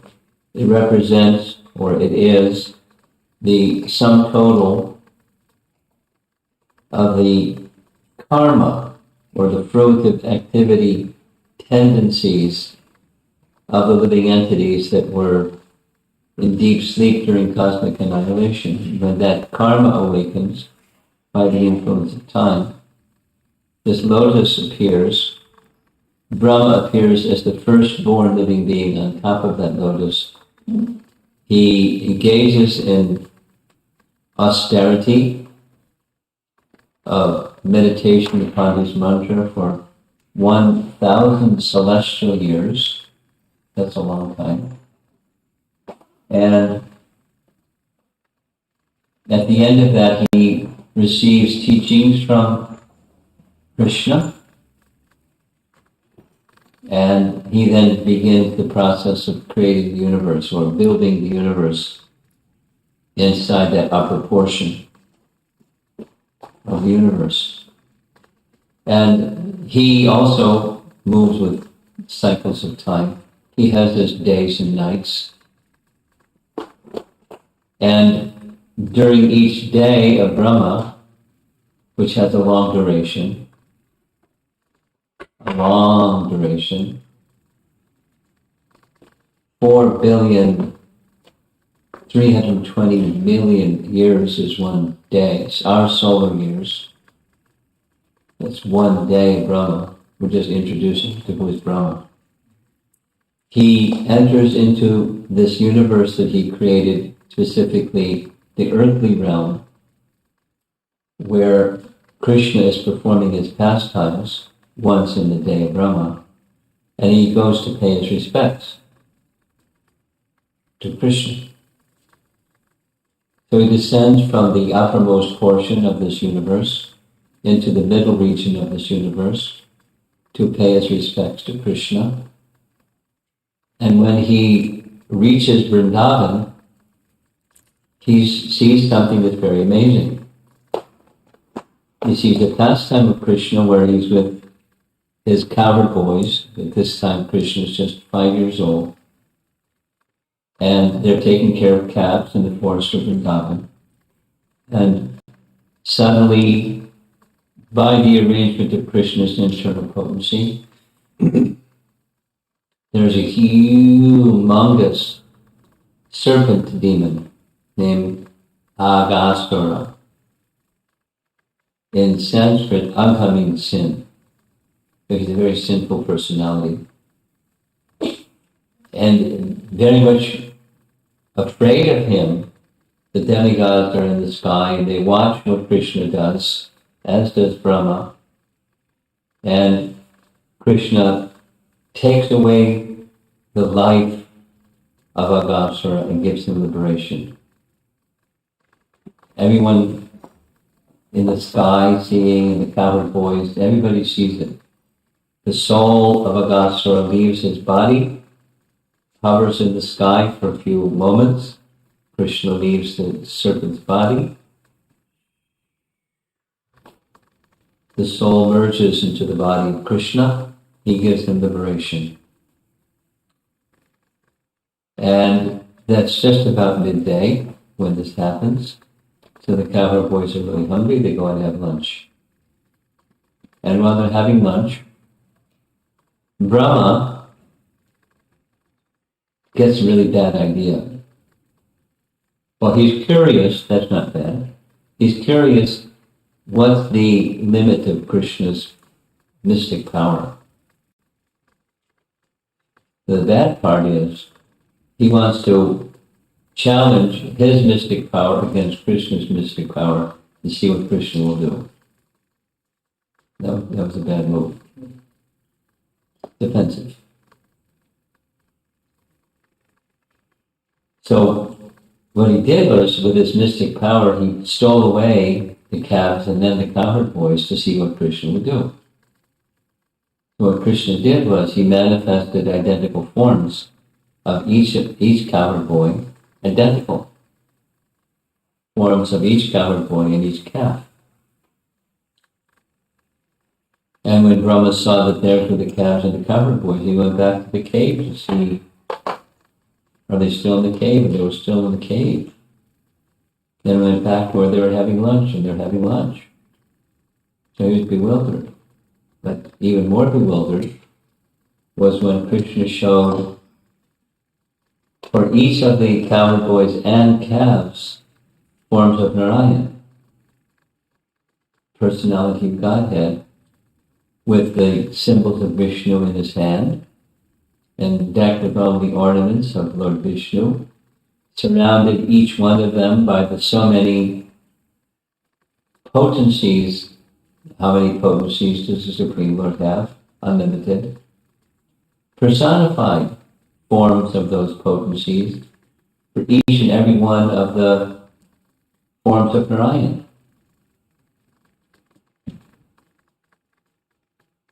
Brahma was astonished. But it didn't end there. Krishna then showed universes. Many. I mean, we can't see one universe, but he saw many universes.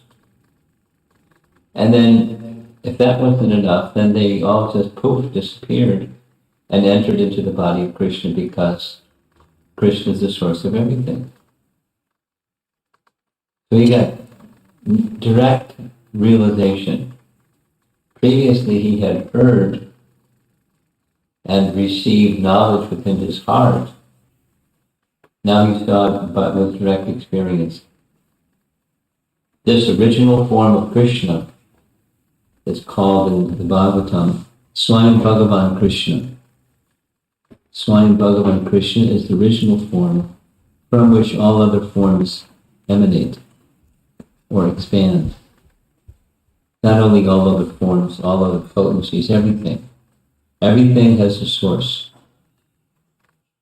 Now probably our young people in 8th grade science learn about Big Bang cosmology. Have you studied Big Bang cosmology in school? I think they removed that from the curriculum. You will next year. Yeah. So in Big Bang cosmology, it's very interesting what they have to say. You know, it probably has undergone some iterations since I heard it being spoken. But it goes like this. Once upon a time, there was a singularity. What's a singularity? It's unlimited mass compressed into a dimensionless point. So once upon a time, there was a singularity. And at a certain point in time, there wasn't any cause, it just exploded. Kaboom! Big Bang. And mass went flying in all directions. This unlimited mass that was compressed into a singularity goes kaboom. You go flying around space. Don't ask where the singularity came from. Don't ask where the matter within the singularity came from. Don't ask where the sky that the singularity was within came from. Just kaboom. And then Big Bang. And then there's hot matter flying all over the space place and it cools down. And now you get planets, depending upon, variables. So that's the beginning of the cosmology from some scientists, modern times. Vedic cosmology has a different picture. Those planets were built by Brahma with the matter that was given to him, provided to him by Lord Vishnu, and the intelligence and the blueprint.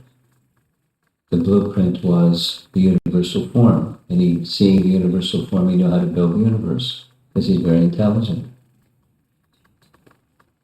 So he begins offering prayers to Krishna after seeing what he saw, and the first few verses, I'm going to be spending time with verse number 3. So those of you that like to learn the verse, it's a really good verse to learn. 10.14.3 Srimad Bhagavatam. The initial part of Brahma's prayer goes like this. He's offering profuse apology for his audacity and foolishness. He's very specific. He's not just asking for forgiveness. He is acknowledging what specific wrong he has done. There's really 2 wrongs, but he tested his mystic power against Krishna's mystic power. He challenged Krishna. Show me your mystic power. Here's mine. That was offensive. And yet he says, although I offended you, instead of punishing me, you showed me your mercy. And the mercy came in 2 ways. I had this curiosity, what's the limit of Krishna's mystic power, and now I know there's no limit to Krishna's mystic power. And the other is, not only you showed me that, the answer to my curiosity question, but you've shown me your original form. Because he had not yet seen his Krishna's original form. There's a description in Canto 2 where Brahma, before the universe is built, he sees the form of Lord Vishnu after his 1,000 years of meditation and austerity. Lord Vishnu appears before him, forearm form of Lord Vishnu. And from that forearm form of Lord Vishnu, he comes to know the ocean of truth, and that Krishna is the origin of the ocean of truth. He's the source of everything. Truth in the Vedic sense doesn't just mean the opposite of something that's false. That's one sense of meaning of the word truth. But the Vedic sense of the word truth is that from which everything else is resting, or from which everything else comes. That's the absolute truth, whatever that is. So he's now seeing that original form of Krishna. And then he also states, I wish to attain you. Now, attain Krishna, means, let's go back to his position within the universe. Brahma's position, he's the topmost living being. He's the most intelligent living being. He's the grandsire or grandfather of all other beings, not only human beings, but all beings, all entities. He's the granddaddy. He's the source, energetic, creative personality of everything within the universe. And the position of his planet, or the place where he resides, is at the topmost position of the whole universe. Attaining Krishna means, which is what he's praying for, or requesting, it's his sankalpa, his aspiration. He wants to be like the residents of Vrindavan. They have attained Krishna. He wants to be with Krishna in the spiritual realm, which comes later in his prayers also. He specifically says like that. So if somebody goes way up the corporate ladder, the universal corporate ladder, and he's recognizing that's not really what the goal is. Really what the goal is to attain Krishna, his association in Vrindavan. He then states that although I'm seeing this form, I can't understand this form. He can understand so many things, but he can't fully understand the form that he's seeing before him. And he also says, what to speak of your form, the happiness that you're experiencing. And then comes this deceiving verse. So all that is background to share with you. 10:14:3. And those of you that like to recite verses can recite it with me. 10:14:3. Maybe you'll be able to remember it just by hearing me say it. Jnane prayastam udapasya namanta eva jivanti sanmukalitam bhavadiya artham Stane sitakshruti gatam tanuvan manobhir ye praya sojita jito yasi traistrilokyam. Even sounds nice, doesn't it? So we'll break down, I'll read the translation and we'll break down what the verse is saying. It's very important for all of us who wish to walk the path of bhakti or become spiritualized, Krishna conscious persons. This is very instructive.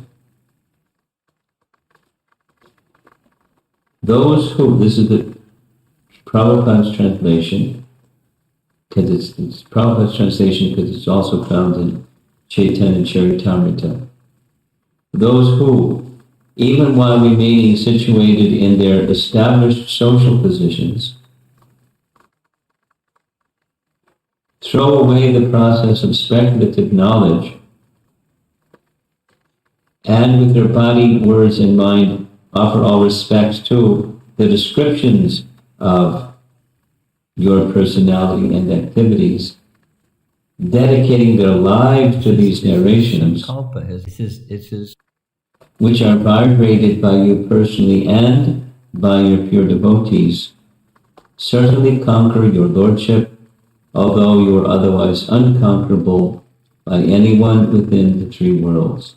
Sankalpa has asked. Very important verse, very celebrated verse, often cited verse. It's a good verse to memorize if you like to learn verses. If you just say it again and again, you'll learn it. It starts Jnane Prayasa. Prayasa means endeavoring. Prayasa. And Jnane means endeavoring for speculative knowledge.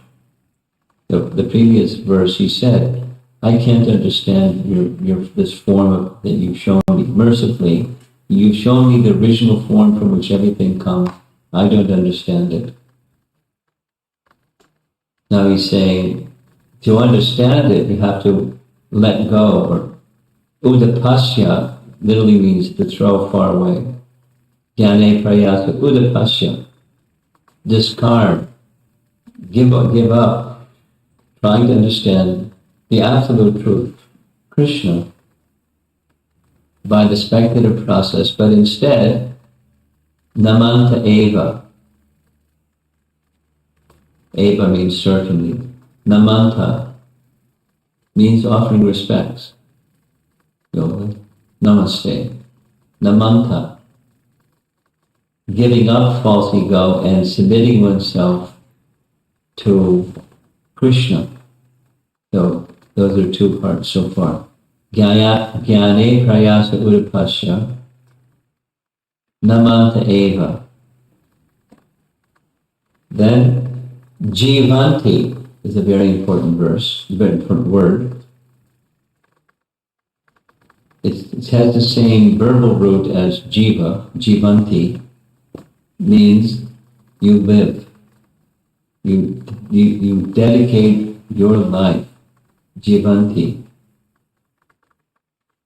San mukharitam. San mukharitam. Mukha means face.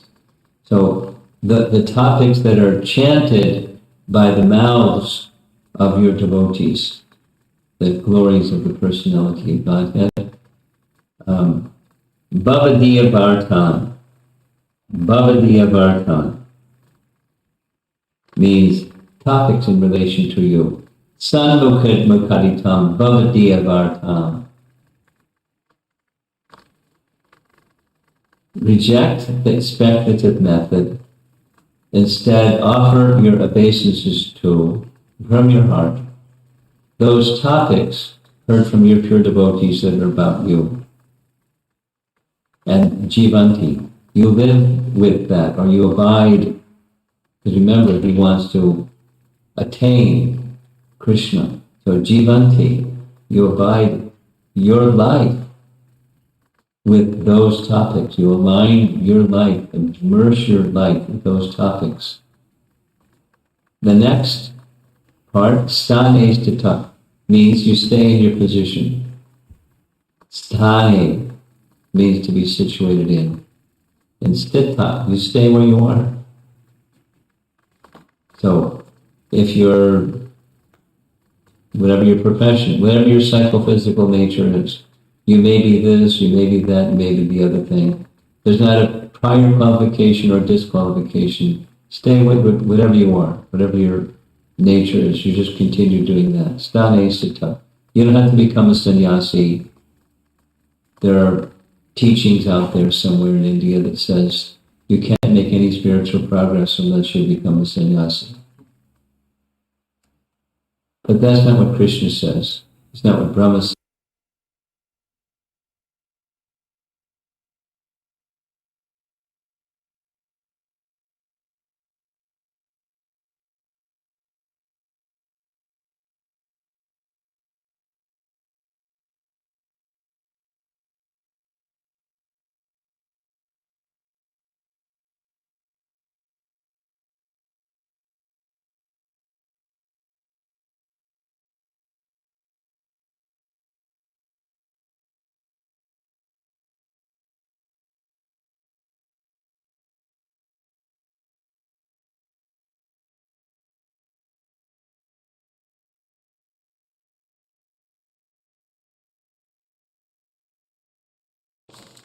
Words and mind to these topics.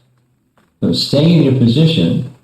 If you're this or if you're that, if you're a doctor, you're a lawyer, you're a street sweeper, you're an accountant, you're an agricultural person, you're whatever you are. Whatever you are, you stay in your position, but universally, dedicate your life energy, so surround your activities resting upon this one thing, the topics of Krishna,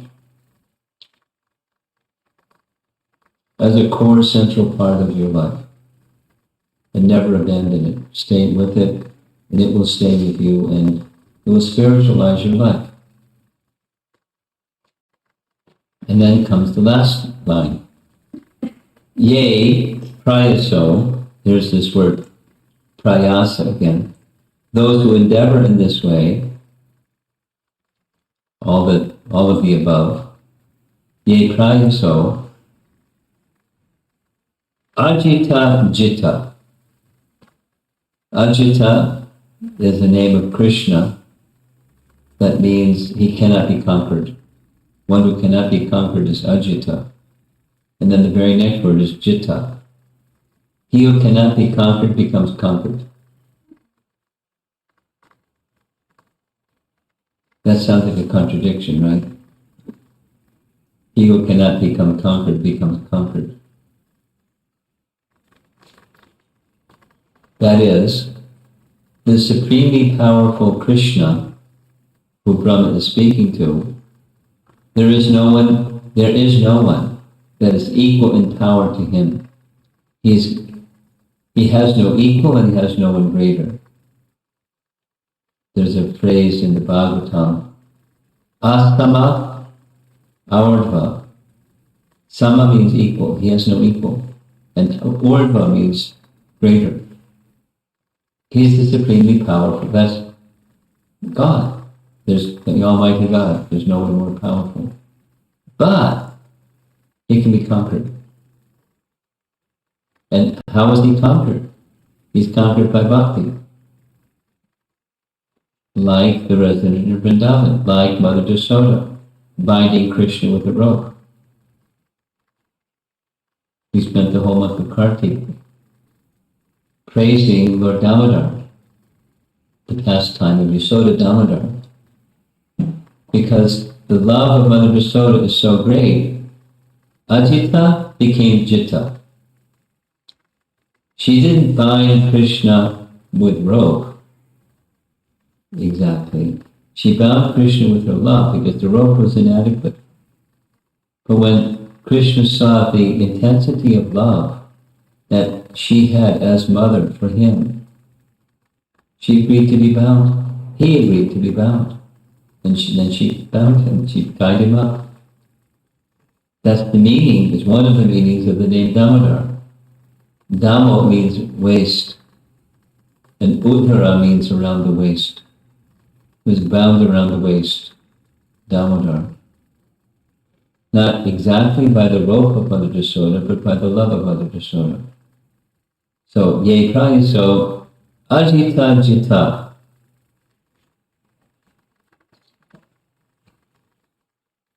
Pyasdi taistri lokyam.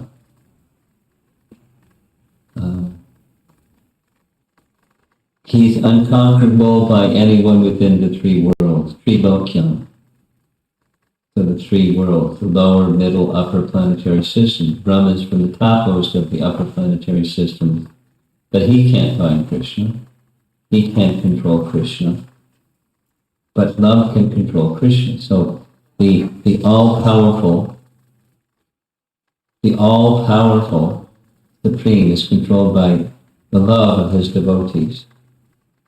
But it's not like the devotees are thinking, wow, that's great, rubbing their hands together saying, I want to control Krishna. I'm going to love him a lot so I can control Krishna. That's not what love is. But when it's genuine love, then it's just as we are controlled. There's law. You may be governed by law, keep to the right or something. The law that says do this and don't do that. So we oblige ourselves to the law of the state. But stronger than the law of the state is the binding force of love. Stronger than law and order is the power of love. It breaks all rules. And similar, so we have that tendency because it's within Krishna. And it's one of the secrets or glories of Srimad Bhagavatam's message is when we're speaking about the importance of the bhakti process, as is Brahma speaking about the importance of the bhakti process, when it becomes very, very mature, very well developed, Krishna likes so much. He likes so much the affection of his devotee towards him that he becomes controlled by that affection.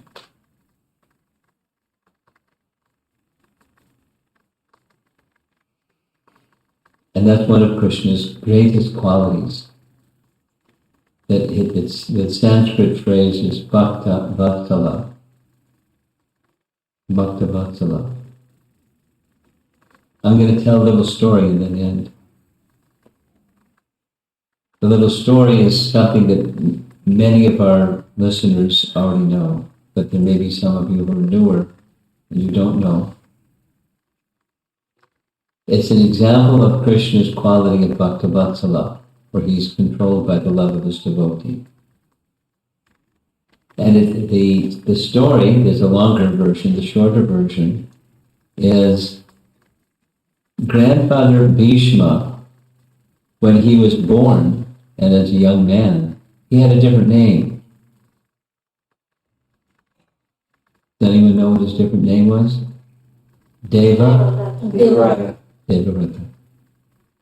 But when he took this vow for the sake of his father that he would not marry and he would not become king, a sound came from the sky, Bhishma, great vow, for the sacrifice of his dear father. So his nature was, Bhishma's nature was, he would never break his vow. He would never break his vow.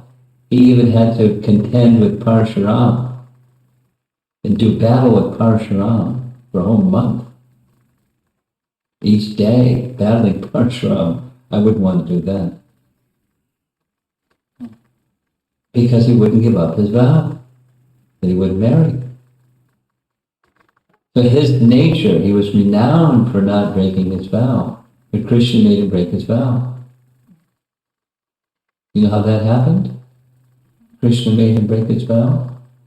Krishna made Bhishma break his vow this way. In Mahabharata, some days into the battle, Duryodhana was complaining to grandfather Bhishma, you're my commander-in-chief, and you are so powerful that you can defeat anybody, but you're not really trying because you have affection for the Pandavas. I know that. But you're the commander-in-chief, you're duty-bound, and you're not performing your duty. So Bhishma said, all right, I'll take a vow. here's 5 very special arrows. Tomorrow morning, with these 5 very special arrows, I'll slay the 5 Pandavas. Duryodhana was, yay, slay the Pandavas. It's over. But he was a little tricky. He said, can you give me those 5 arrows and I'll bring them to you in the morning? He's clever king. So Krishna is cleverer than the clever king Duryodhana. Krishna, being omniscient, he knew that grandfather Bhishma took this vow, and that Duryodhana, had the 5 arrows. So Krishna went to Arjuna. It still wasn't too late at night. He said, Arjuna, you remember long, long ago, you saved Duryodhana's life. There was a big, big battle with one Gandharva, and you saved his life, Arjuna. And Duryodhana was so grateful. He said, whatever, you saved my life, whatever it is that you want, I promise you, it's yours. Remember that, Arjuna? So now's the time to ask. You didn't ask for anything then. Now's the time to ask. Go ask him for the 5 arrows. You'll know what you're talking about. So Arjuna just did whatever Krishna said. He went to Duryodhana and asked for the 5 arrows. So Duryodhana gave the 5 arrows because he kept his word. And when Duryodhana went to see grandfather Bhishma, and that morning, before the battle began, Duryodhana said, you know what happened last night? Arjuna came and asked me for those 5 arrows. So I don't have them anymore. And Bhishma was also very intelligent. He said, I understand. Arjuna did what Krishna wanted. So Krishna made me, who never breaks my vow, to break my vow. I'm going to make Krishna break his vow. Because he's Bhaktavatsala. He'll protect his devotee Arjuna. I know that. So I'm going to take a vow. Before the sun sets tonight, either Krishna breaks his vow or I'm going to kill Arjuna. So what happened? Krishna broke his vow. Because he's Bhaktavatsala. More important thing to Krishna than keeping his word that I will not fight in the battle, because he had taken that vow, was protecting his devotee. For Krishna, there's nothing more important than that, is his dear devotee. And because of the love of his dear devotee, that love of the devotee controls Krishna. That's one of his most outstanding qualities. Bhava Grahi Janardana, or Bhakta Vatala. He who is controlled by the love of his devotees. And he loves his devotees because his devotees love him. So that's the teaching of the Bhagavatam. It's not that, the goal of the Bhagavatam is to control Krishna. The goal of the Bhagavatam is to love Krishna. And how to love Krishna, let's go through it again. That the main spotlight goes on dedication, focused dedication to the topics of Krishna. Whatever you do, stay in your position, whether you're a student, whether you're a teacher, whether you're an engineer, whether you're anything. Do your thing and dedicate yourself, commit yourself, live with full dedication to the topics of Krishna that are heard from Krishna or his devotees. And you make your dedication with your body, with your words, and with your mind. Throwing far away speculative process, rather namanta eva, simply with folded palms, wishing to be in service to Krishna in these ways. And the result, bhakti awakens, and when bhakti awakens, Krishna becomes attracted by that bhakti, So much so that he becomes controlled. Of course, Mother Jasoda her love was not, let me control Krishna. That wasn't her mood. But her mood was, as mother, as mothers will be with a child, show motherly affection. And that motherly affection is so strong that Krishna becomes controlled by it. So that's our discussion for our Sunday program. And I hope there's some new people attending, because it was designed for newer people. And it's kind of a nice point that we have been speaking about during this whole visit in Naperville, for those that have been regularly attending the classes. So let's see if there's some discussion. And, particularly interested in the newer people that may not be regularly attending these classes. We invite you to send in a question to the chat box.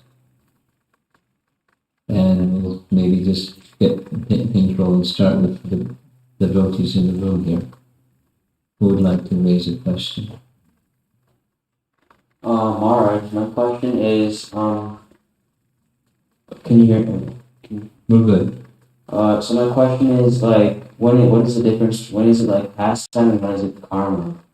So an example of this is when Mother Kunti lets go of Krsna. Was that pastime or was that karma?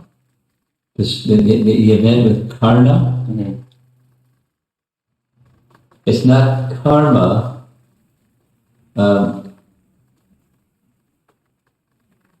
Bhishma Dev speaks to Krsna just before passing. And Bhishma says that your nature was wicked from the very beginning of your birth, because your birth was not conceived in an auspicious manner. At that time, Kunti was a young lady, not married. And the sun god was called by that mantra, and it wasn't irreligious, but it wasn't auspicious. So Bhishma Dev says, because you were conceived in that way from the very beginning, you are wicked. Powerful, but wicked. And and thus misfortune came to you. So it's more of a pastime than Krsna's karma, past fruitive activities. I have no information of who Krsna might have been before he was born as Krsna. Maybe there's some carryover from his previous life, somewhere that may be explained, I don't know. So was it It's a pastime to instruct us in many ways. He was fortunate and misfortunate at the same time.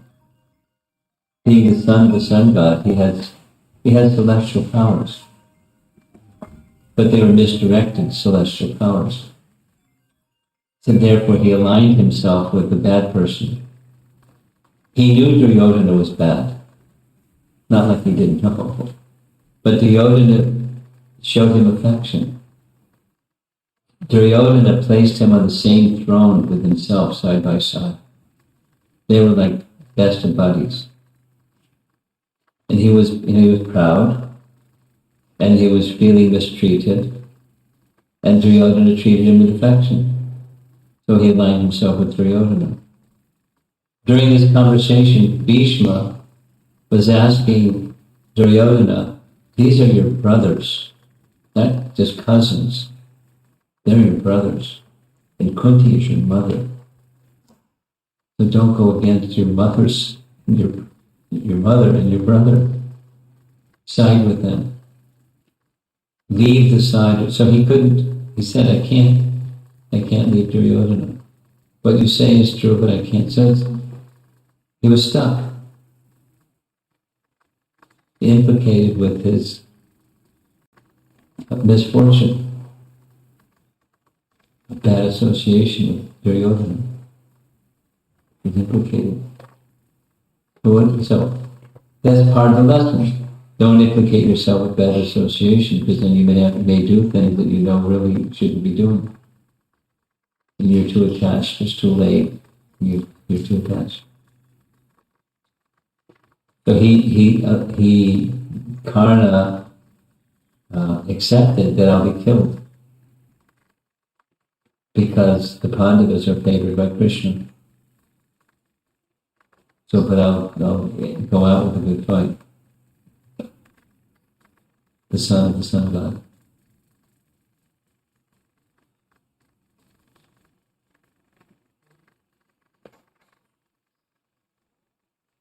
It's instructive.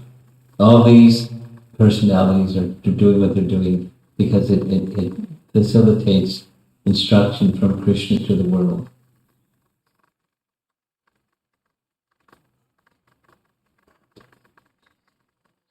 Anything else over here? Yes? Maharaj,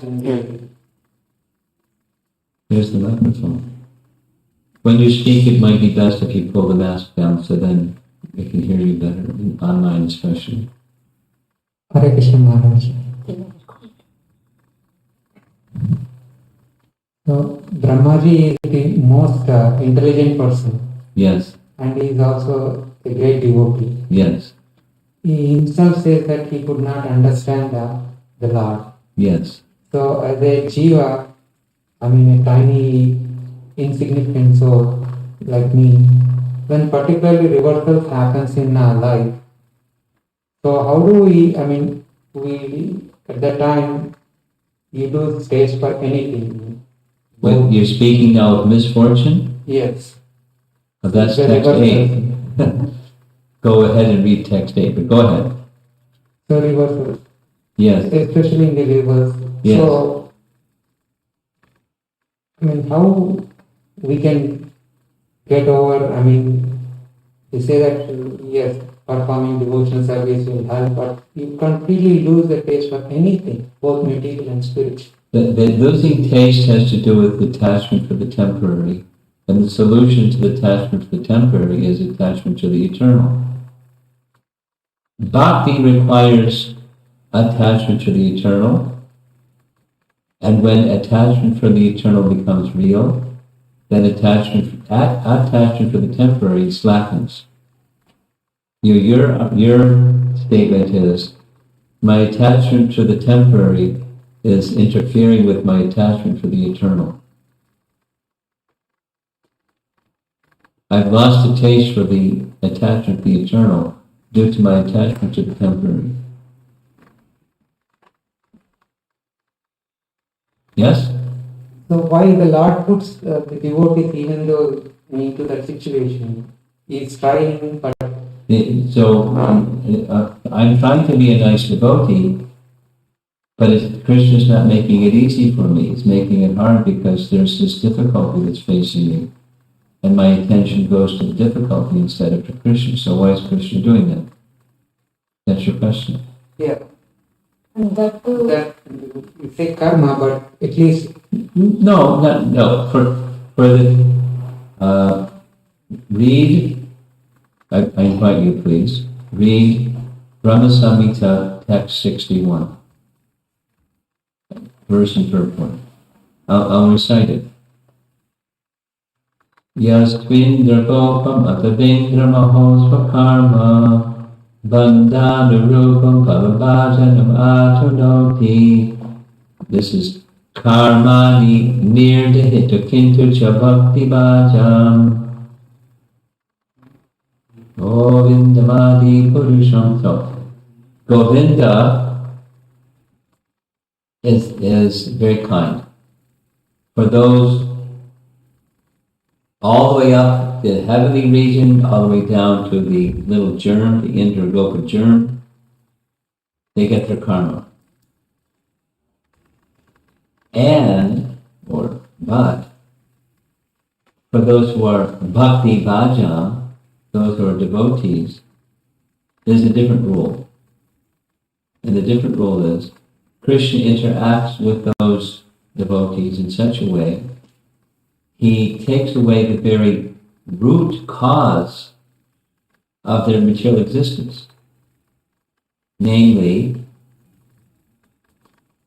trying to be the enjoyer of fruitive activities and nescience.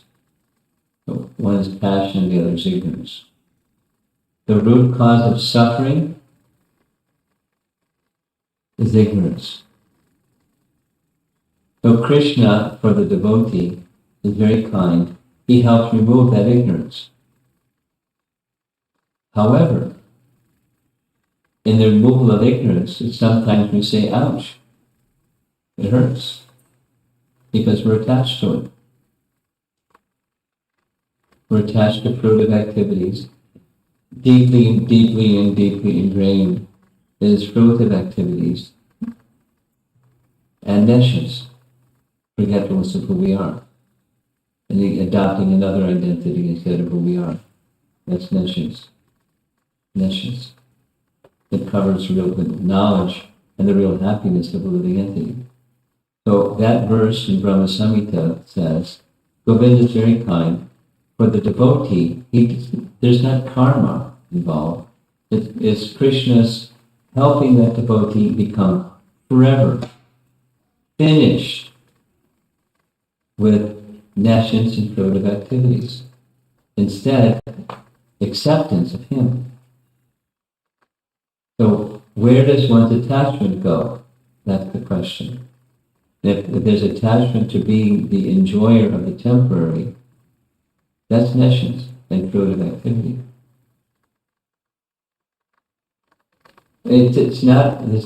Krishna's not a cookie cutter personality.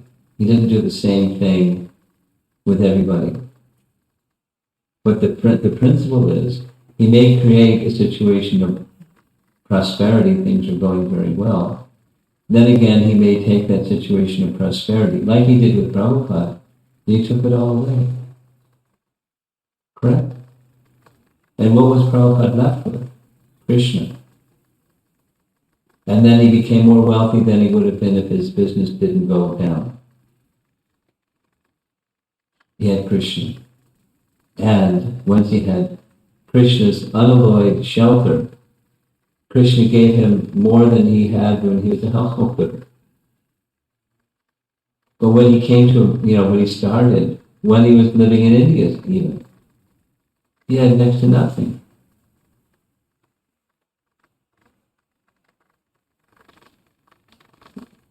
He was mendicant. He wasn't unhappy, but he had next to nothing. The rooms that he stayed in at the Radha Damodar temple, they were arranged by Vishwambara Goswami, who at that time was the mayor of Vrindavan town, and the main priest at the Radha Raman temple. He had a relationship with the Goswami at the Radha Damodar temple, and he made an arrangement for a room for Prabhupada to stay.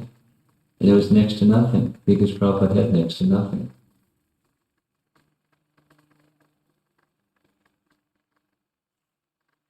Anyway, you get the idea.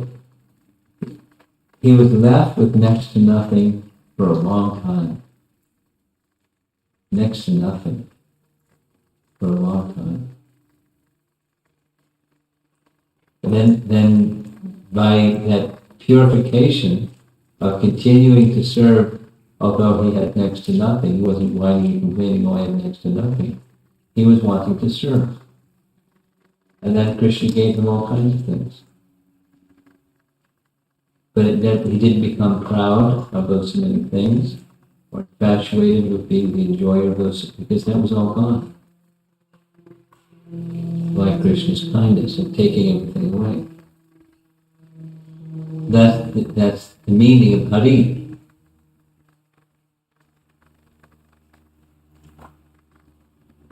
So it doesn't have to look like this or like that. It can be whatever it is.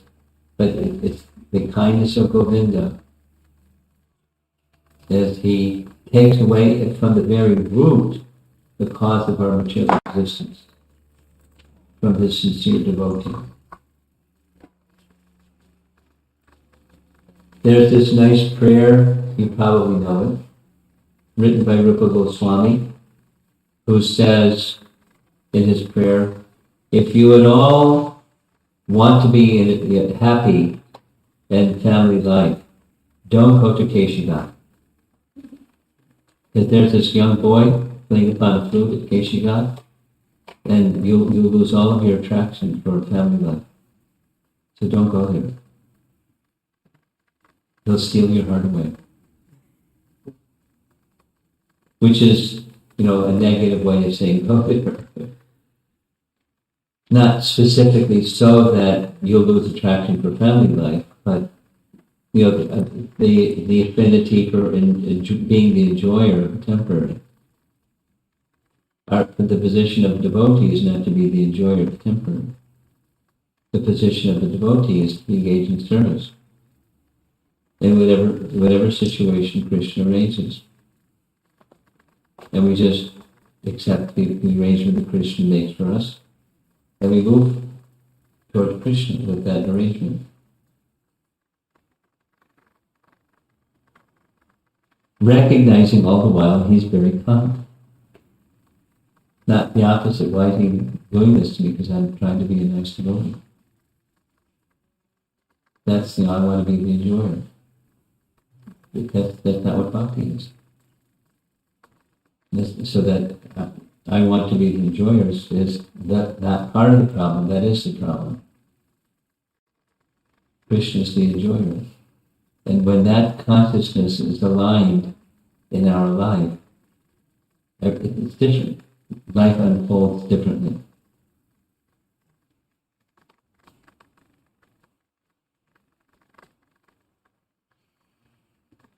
We're going to do some online questions.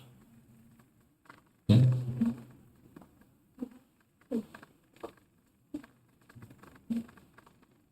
We'll come back. You have something I mentioned, right?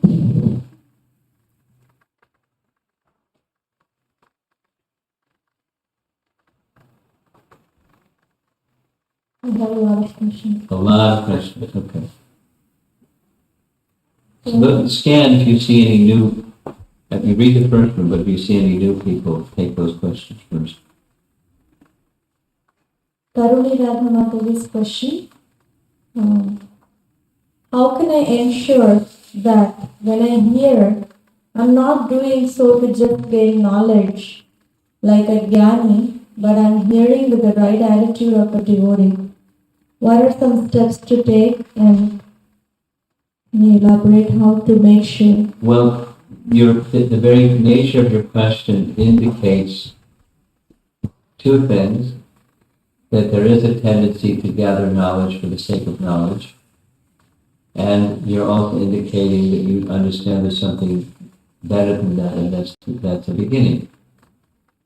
So listen with practice, listening with the disposition or the orientation that this is going to purify my existence.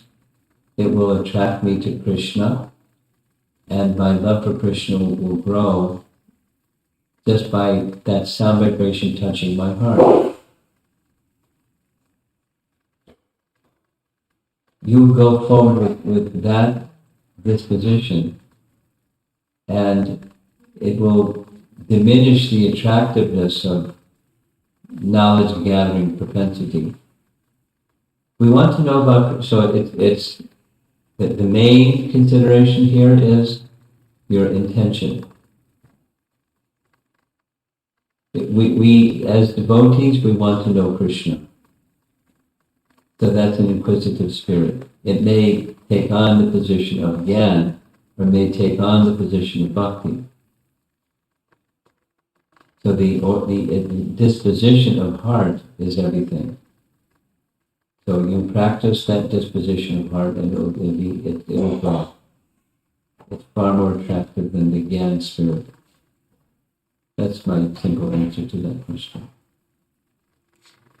There are two questions from Sarla. Hadi Mataji from DC area. First question: how can one increase bhakti towards Lord Krishna? Is it possible through practicing Krishna consciousness?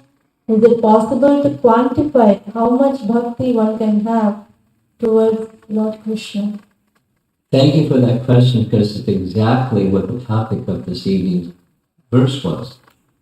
14, 10:14:3 answers your question.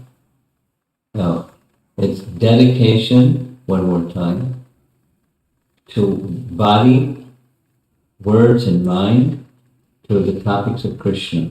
While you stay in the position, you do your prescribed duties, do them nicely, responsibly, and dedicate. And is there a way to quantify? That's the other question. Measure or quantify? Is it possible to quantify how much bhakti one can have? Yeah, you hook yourself up to a bhakti meter. You read the gauge. It's your thoughts stay with Krishna even when there's distress. That's a real good barometer. And when there's great fortune, your mind goes to Krishna also, rather than to being the enjoyer of the good fortune. Your mind stays with Krishna. That's the test. The second question is, why Lord Krishna always is in favor of Pandavas as opposed to Kauravas? Is it because of close relationship with Arjuna? Is there any situation where Krishna supports Kauravas? It's because of their bhakti, and the Kauravas are the opposite, abhaktas.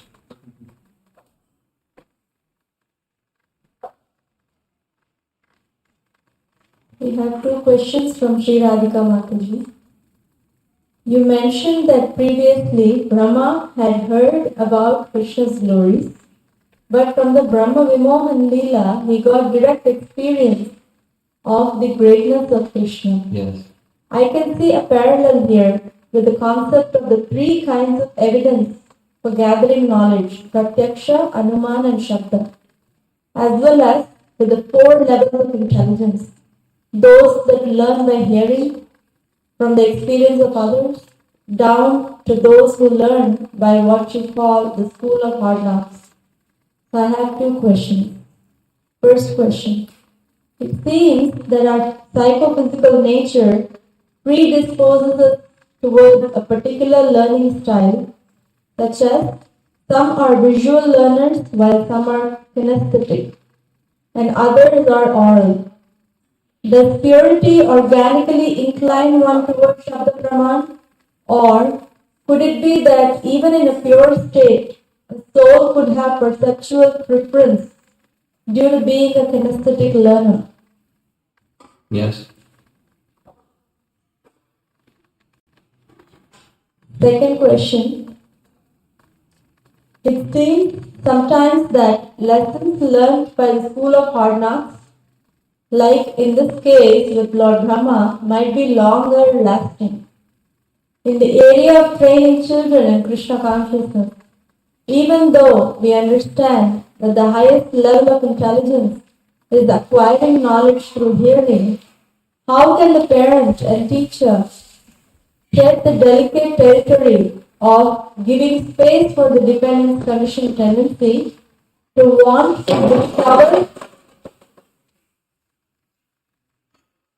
to discover knowledge for himself, so that he engages with the teachings, assimilates and internalizes them, so that he owns them?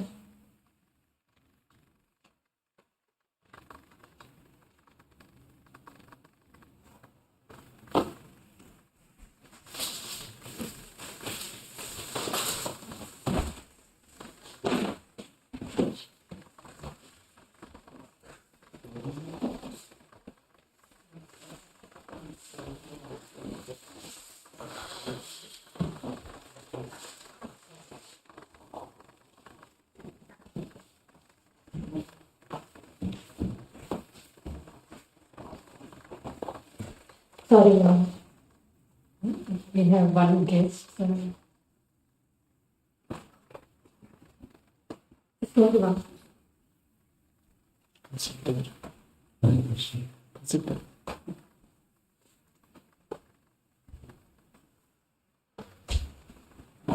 Okay. Read again. That's just the last part.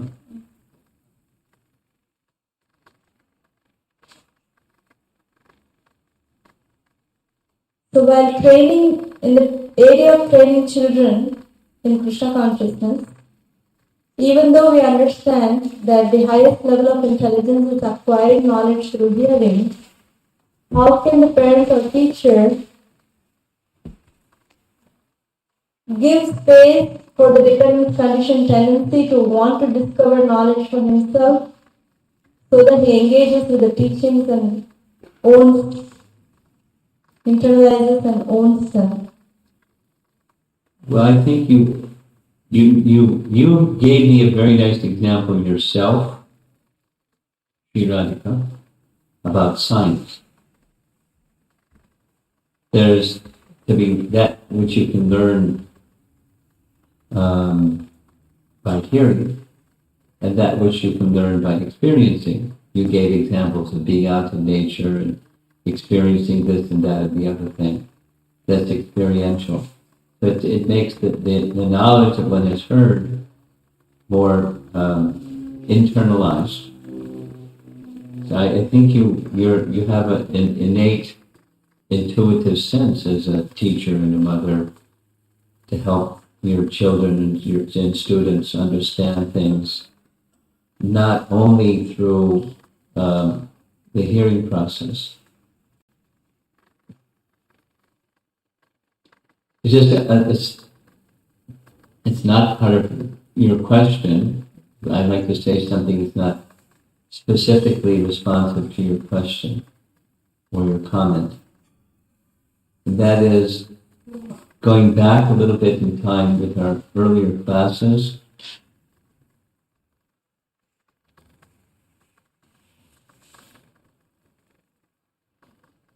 Many of the individuals, such as Narada, Uddhava, Akrura, Brahma, they had knowledge by hearing, but their experience of Vrindavan was beyond their expectation of what they had heard. So there's something to be said about directly experiencing the form of Krishna, directly experiencing the love that the residents of Vrindavan have for Krishna, which for us is available only through hearing. But if we hear from the right sources, then we can get a deeper understanding about Krishna Tattva than Brahma did, even just by seeing Krishna, because this goes back, to the start, one of the first questions. Even Brahma the most intelligent person, was unable to understand that form of Krishna. Now, exactly what that means that he didn't understand the form of Krishna, that could be a topic itself. But the fullness of the understanding of the form of Krishna, or the fullness of the understanding of what the Vedas speak about, comes from Pratyaksha Avagamam Dharmyam Susukam Kartam Abhinam. It has everything to do with the quality of bhakti, not just the hearing. Not just the hearing. I mean, for example, this is now responsive to Sri Radhika's question. The celebrated story of the illiterate Brahmin in Sri Rangam that was reading Bhagavad Gita, although he was illiterate. He understood it without the hearing and the cognitive faculties going. He understood from his heart. So bhakti is the important ingredient to cultivate when you're being a teacher or being a student. And that takes bhakti to cultivate bhakti. It takes a bhakti teacher and teachings for us to cultivate bhakti.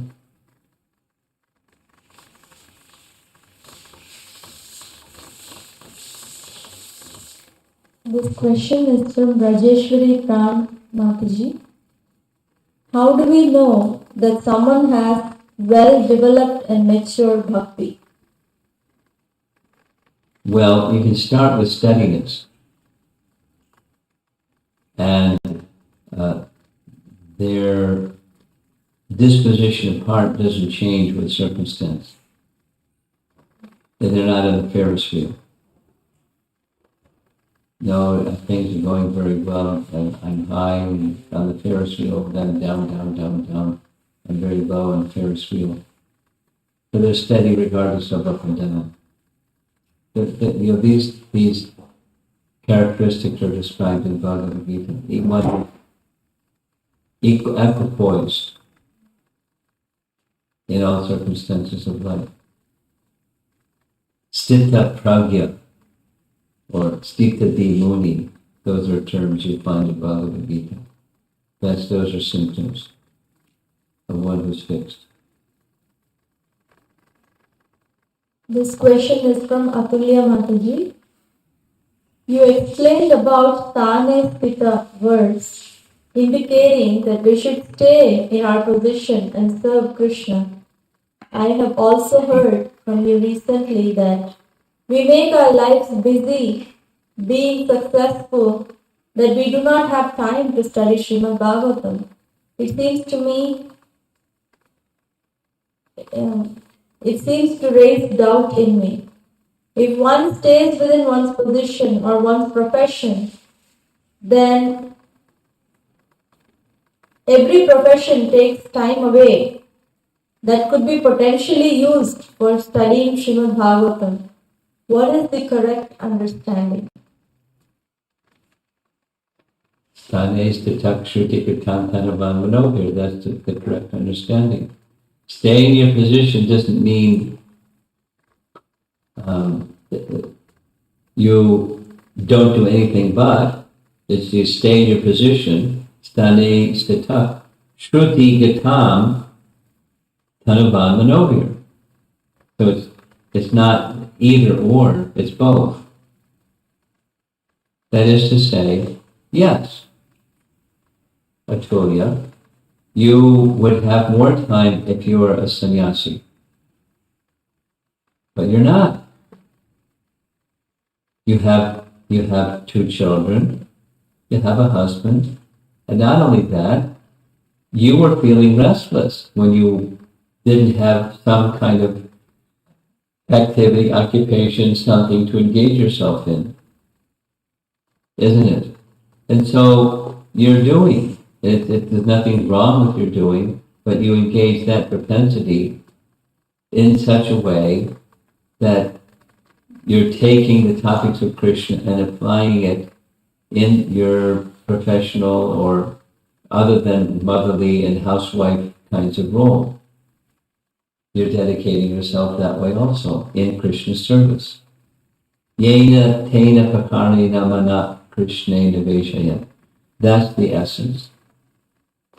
So when you're doing those other things, you're also thinking of Krishna. Somehow or another, you're dedicating those things to Krishna, in service to Krishna. That's the life of bhakti, and that's how Krishna is understood. Not only in the time you spend reading, but that you apply that which you're reading when you're doing your other stane stita things.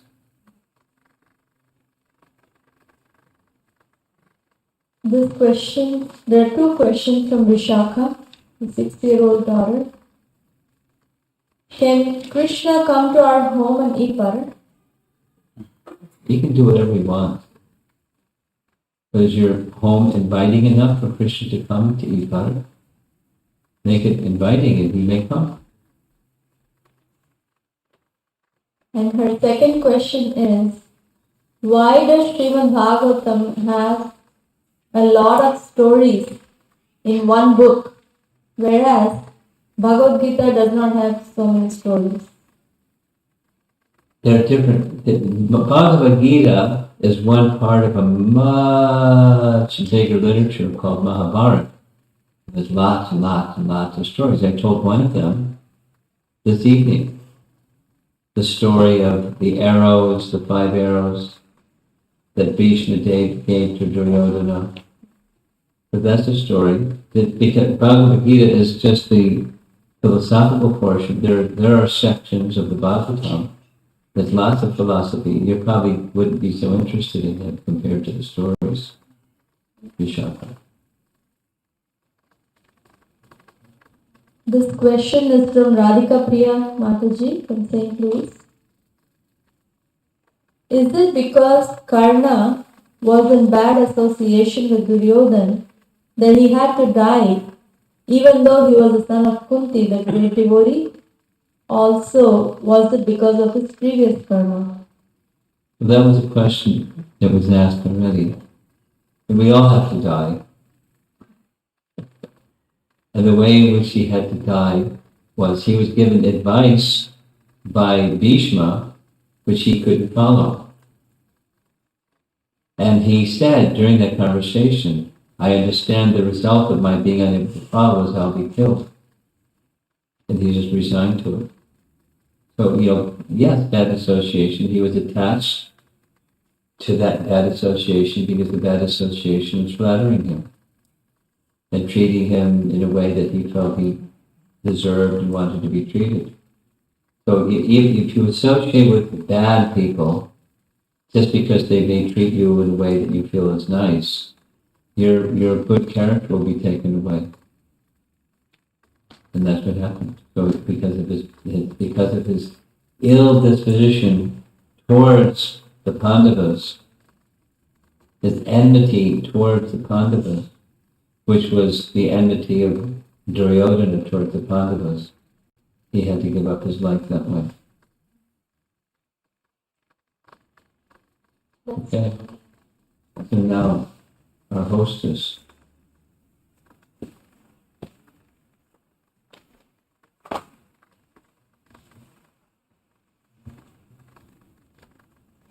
Hare Krishna, Guru Maharaj. Please accept my humble obeisances. It's a follow-up question to what Guruji asked. It feels like I'm not talking about the material miseries or prosperity spiritually. When things are going nicely, you're hearing your sadhana like going and slowly progressing. And all of a sudden you see this whole change like calamity. Forget about what is happening in material level, but the calamity in the spiritual side is like that we are not able to get out of that, get up from that where we fall off. My question was, like we see that if you want to progress in spiritual life, you need to balance, you need to hear, you need to do your chanting and all that stuff. While that was going on, if this happens, like two things is, one is we know that we need to take shelter and we need to have faith in Krishna, but the practical way it is getting very difficult to focus again or get back where we are. Like sometimes it like feels like where am I going, kind of thing, it feels kind of left over or somewhere, trying to get up but still not finding a way to get up. Though everything was going on, sadhana, hearing, listening, and all those things were going on before that. Is this a 2-part question? Yeah. That's the first of 2 parts? Or that's the one? That's the whole question. And I have another second question. Okay.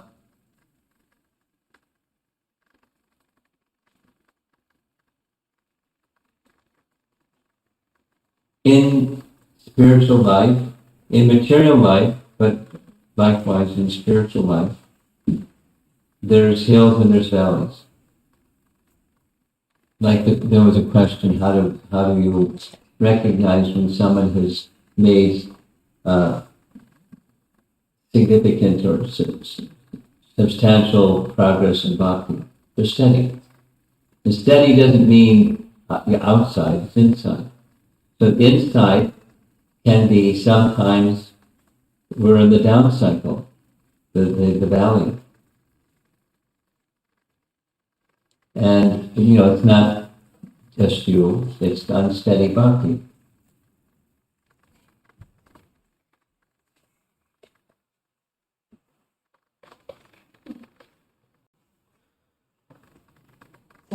Unsteady bhakti. I'll give two examples. These are Prabhupada disciples. One of them I know that you know, Badahari. Another one that you probably don't know is Rasigya. You've heard her name before? Rasigya became a devotee at the Brooklyn Temple. She and her husband, Loitaksha, before they became devotees, their profession, they were married, and their profession was they were actors in Manhattan. That was their profession. So they became devotees, and they became part of the Vaikuntha players, they call themselves. They put on dramas and so forth. And after some time, she and her husband moved to Texas. So her husband died of cancer or something. And I hadn't seen her in years because she was living in Texas somewhere. Austin, I think it was, she was living. And there was a japa retreat arranged in Ojai, California, kind of like a really posh area. It was a nice place. It was a Buddhist temple up on top of a mountain. You look out, you can see everything. The valley and then the ocean over there, and just like, really serene setting. So it was, when it was 64 round day, we had sharing the next morning, and she was crying. And she said, I've been looking forward to this for 6 months. Really anticipating, wow, I get to be together again with God brothers and God sisters, and such a nice place, and so forth and so on. And she said, from the first round, almost the whole way through, it was such just a horrible experience. My mind was flooded with all the bad things I ever did to people. They said this and did that, and there's so many things, and I had even forgotten, but they all came flooding into my mind. And it's like I got up and started walking around, and I left the sanctuary here, and it just wouldn't stop. And I was crying. And I just threw my hands up in the air, literally, emotionally and literally. Krishna, why are you doing this? I had such expectation. And then that sad emotion stayed for a while, and then she said, I just let go. And then all of a sudden, I felt the last 10 rounds, I was just floating in the sky. And I've never experienced that before. That kind of sense of connection with Krishna my whole life as a devotee. And, so it is, I forget exactly what her conclusion was, but she felt there was a lot of purification. And so she was celebrating how kind Krishna was to not give her what she wanted, but purification. And then once that purification, she just surrendered to Krishna instead of, I want. She felt Krishna's reciprocation. That's really what she wanted. Not just feeling good. She wanted Krishna's being in the arms of Krishna. And another is Badahari. And I'm thinking of a third one now too. Badahari, we were together in Gitanagri, 64 round day, going to Mangalarti the next morning. And I'm driving, he's in the passenger seat, and I asked, how did it go?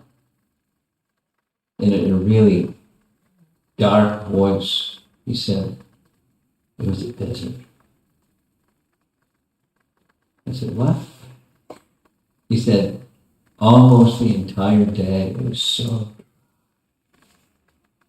And I didn't say it, I was thinking, you're Mr. Gluckman. You're so juicy, and you and the holy name is juice. You say it dry.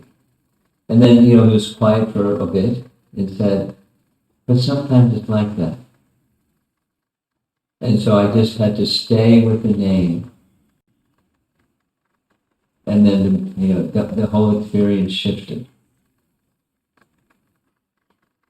And then here's a third one. It's a lady. In this case, it's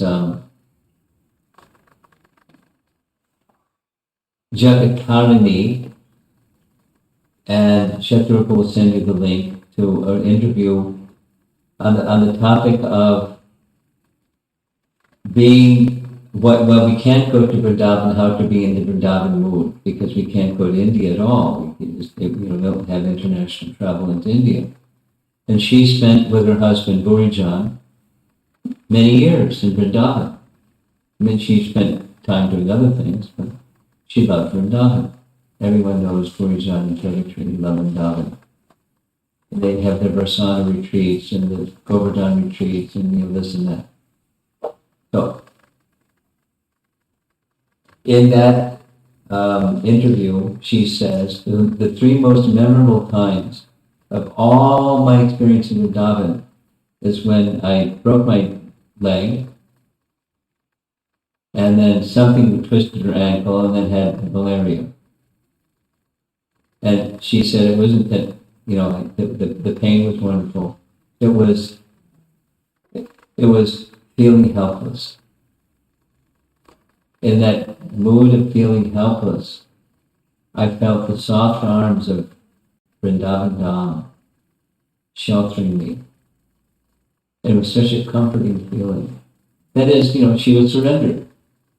She was rendered helpless. That's not a nice feeling. But in that helpless condition, she felt sheltered and protected. That's the difference between, who's at the center, or what happiness is, and what's the standard of well-being. So, it's going to be different for each person, but the standard of Krishna's kindness is not things are going well. And that shows that Krishna's being kind, because things are going well. It can be the opposite. And that's part of Krishna's kindness. Not too much of it, please. And when it stays prolonged, it's like Krishna. Too much. But, I know some people who, I'll mention her name, Premacharandi's health has been such that it's been so difficult for her. And it's not one thing, it's another thing, and then another thing, and major surgeries, and this and that, and so many things.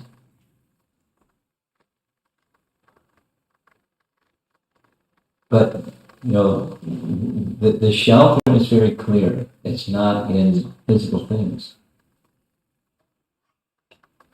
No.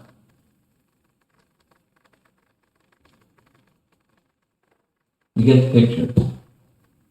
Yes, So what to do when you're feeling what you described? Shelter is there, but it's not through the material shelter. So you just like that jnane prayasa udapasya. It's the same with happiness. That is the configuration. I feel I've got this nice balance of everything. Sometimes there's imbalance. And what do? It's not you point a finger at Krishna and say, why are you doing this to me?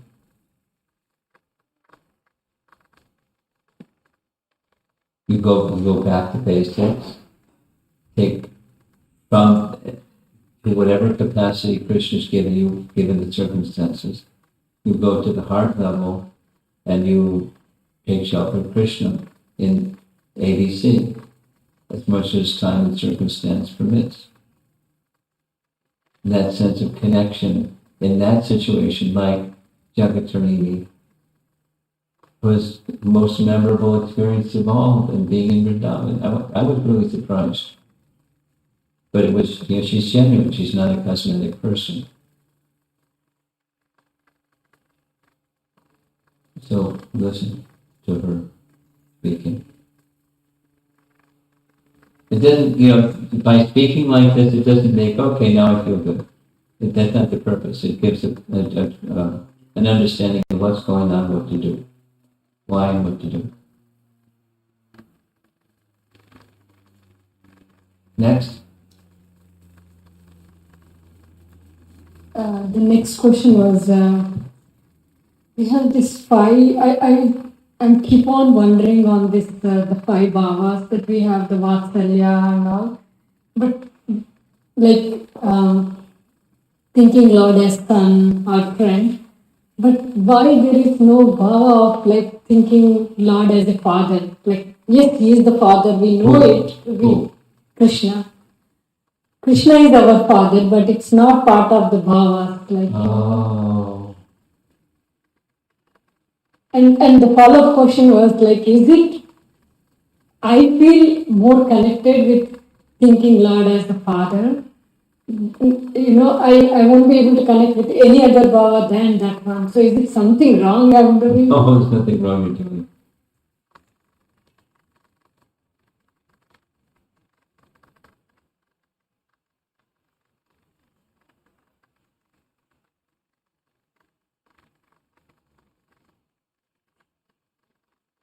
Brahma sees him that way too. And mother. Father and mother. And then there's verses that say he's everything. So part of everything is he's father.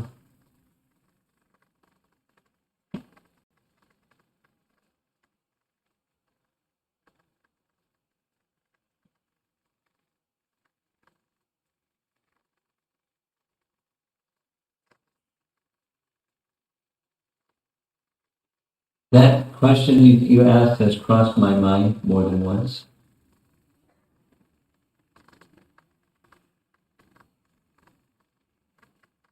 The rasas are described in terms of one's regard for Krishna.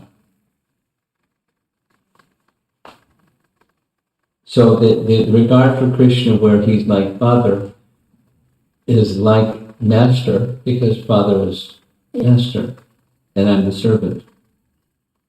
Like Pradyumna to Krishna, his son. He had that kind of affection.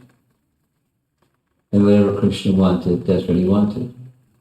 And if he wanted something other than what Krishna wanted, and he found out Krishna didn't want it, he would give it up.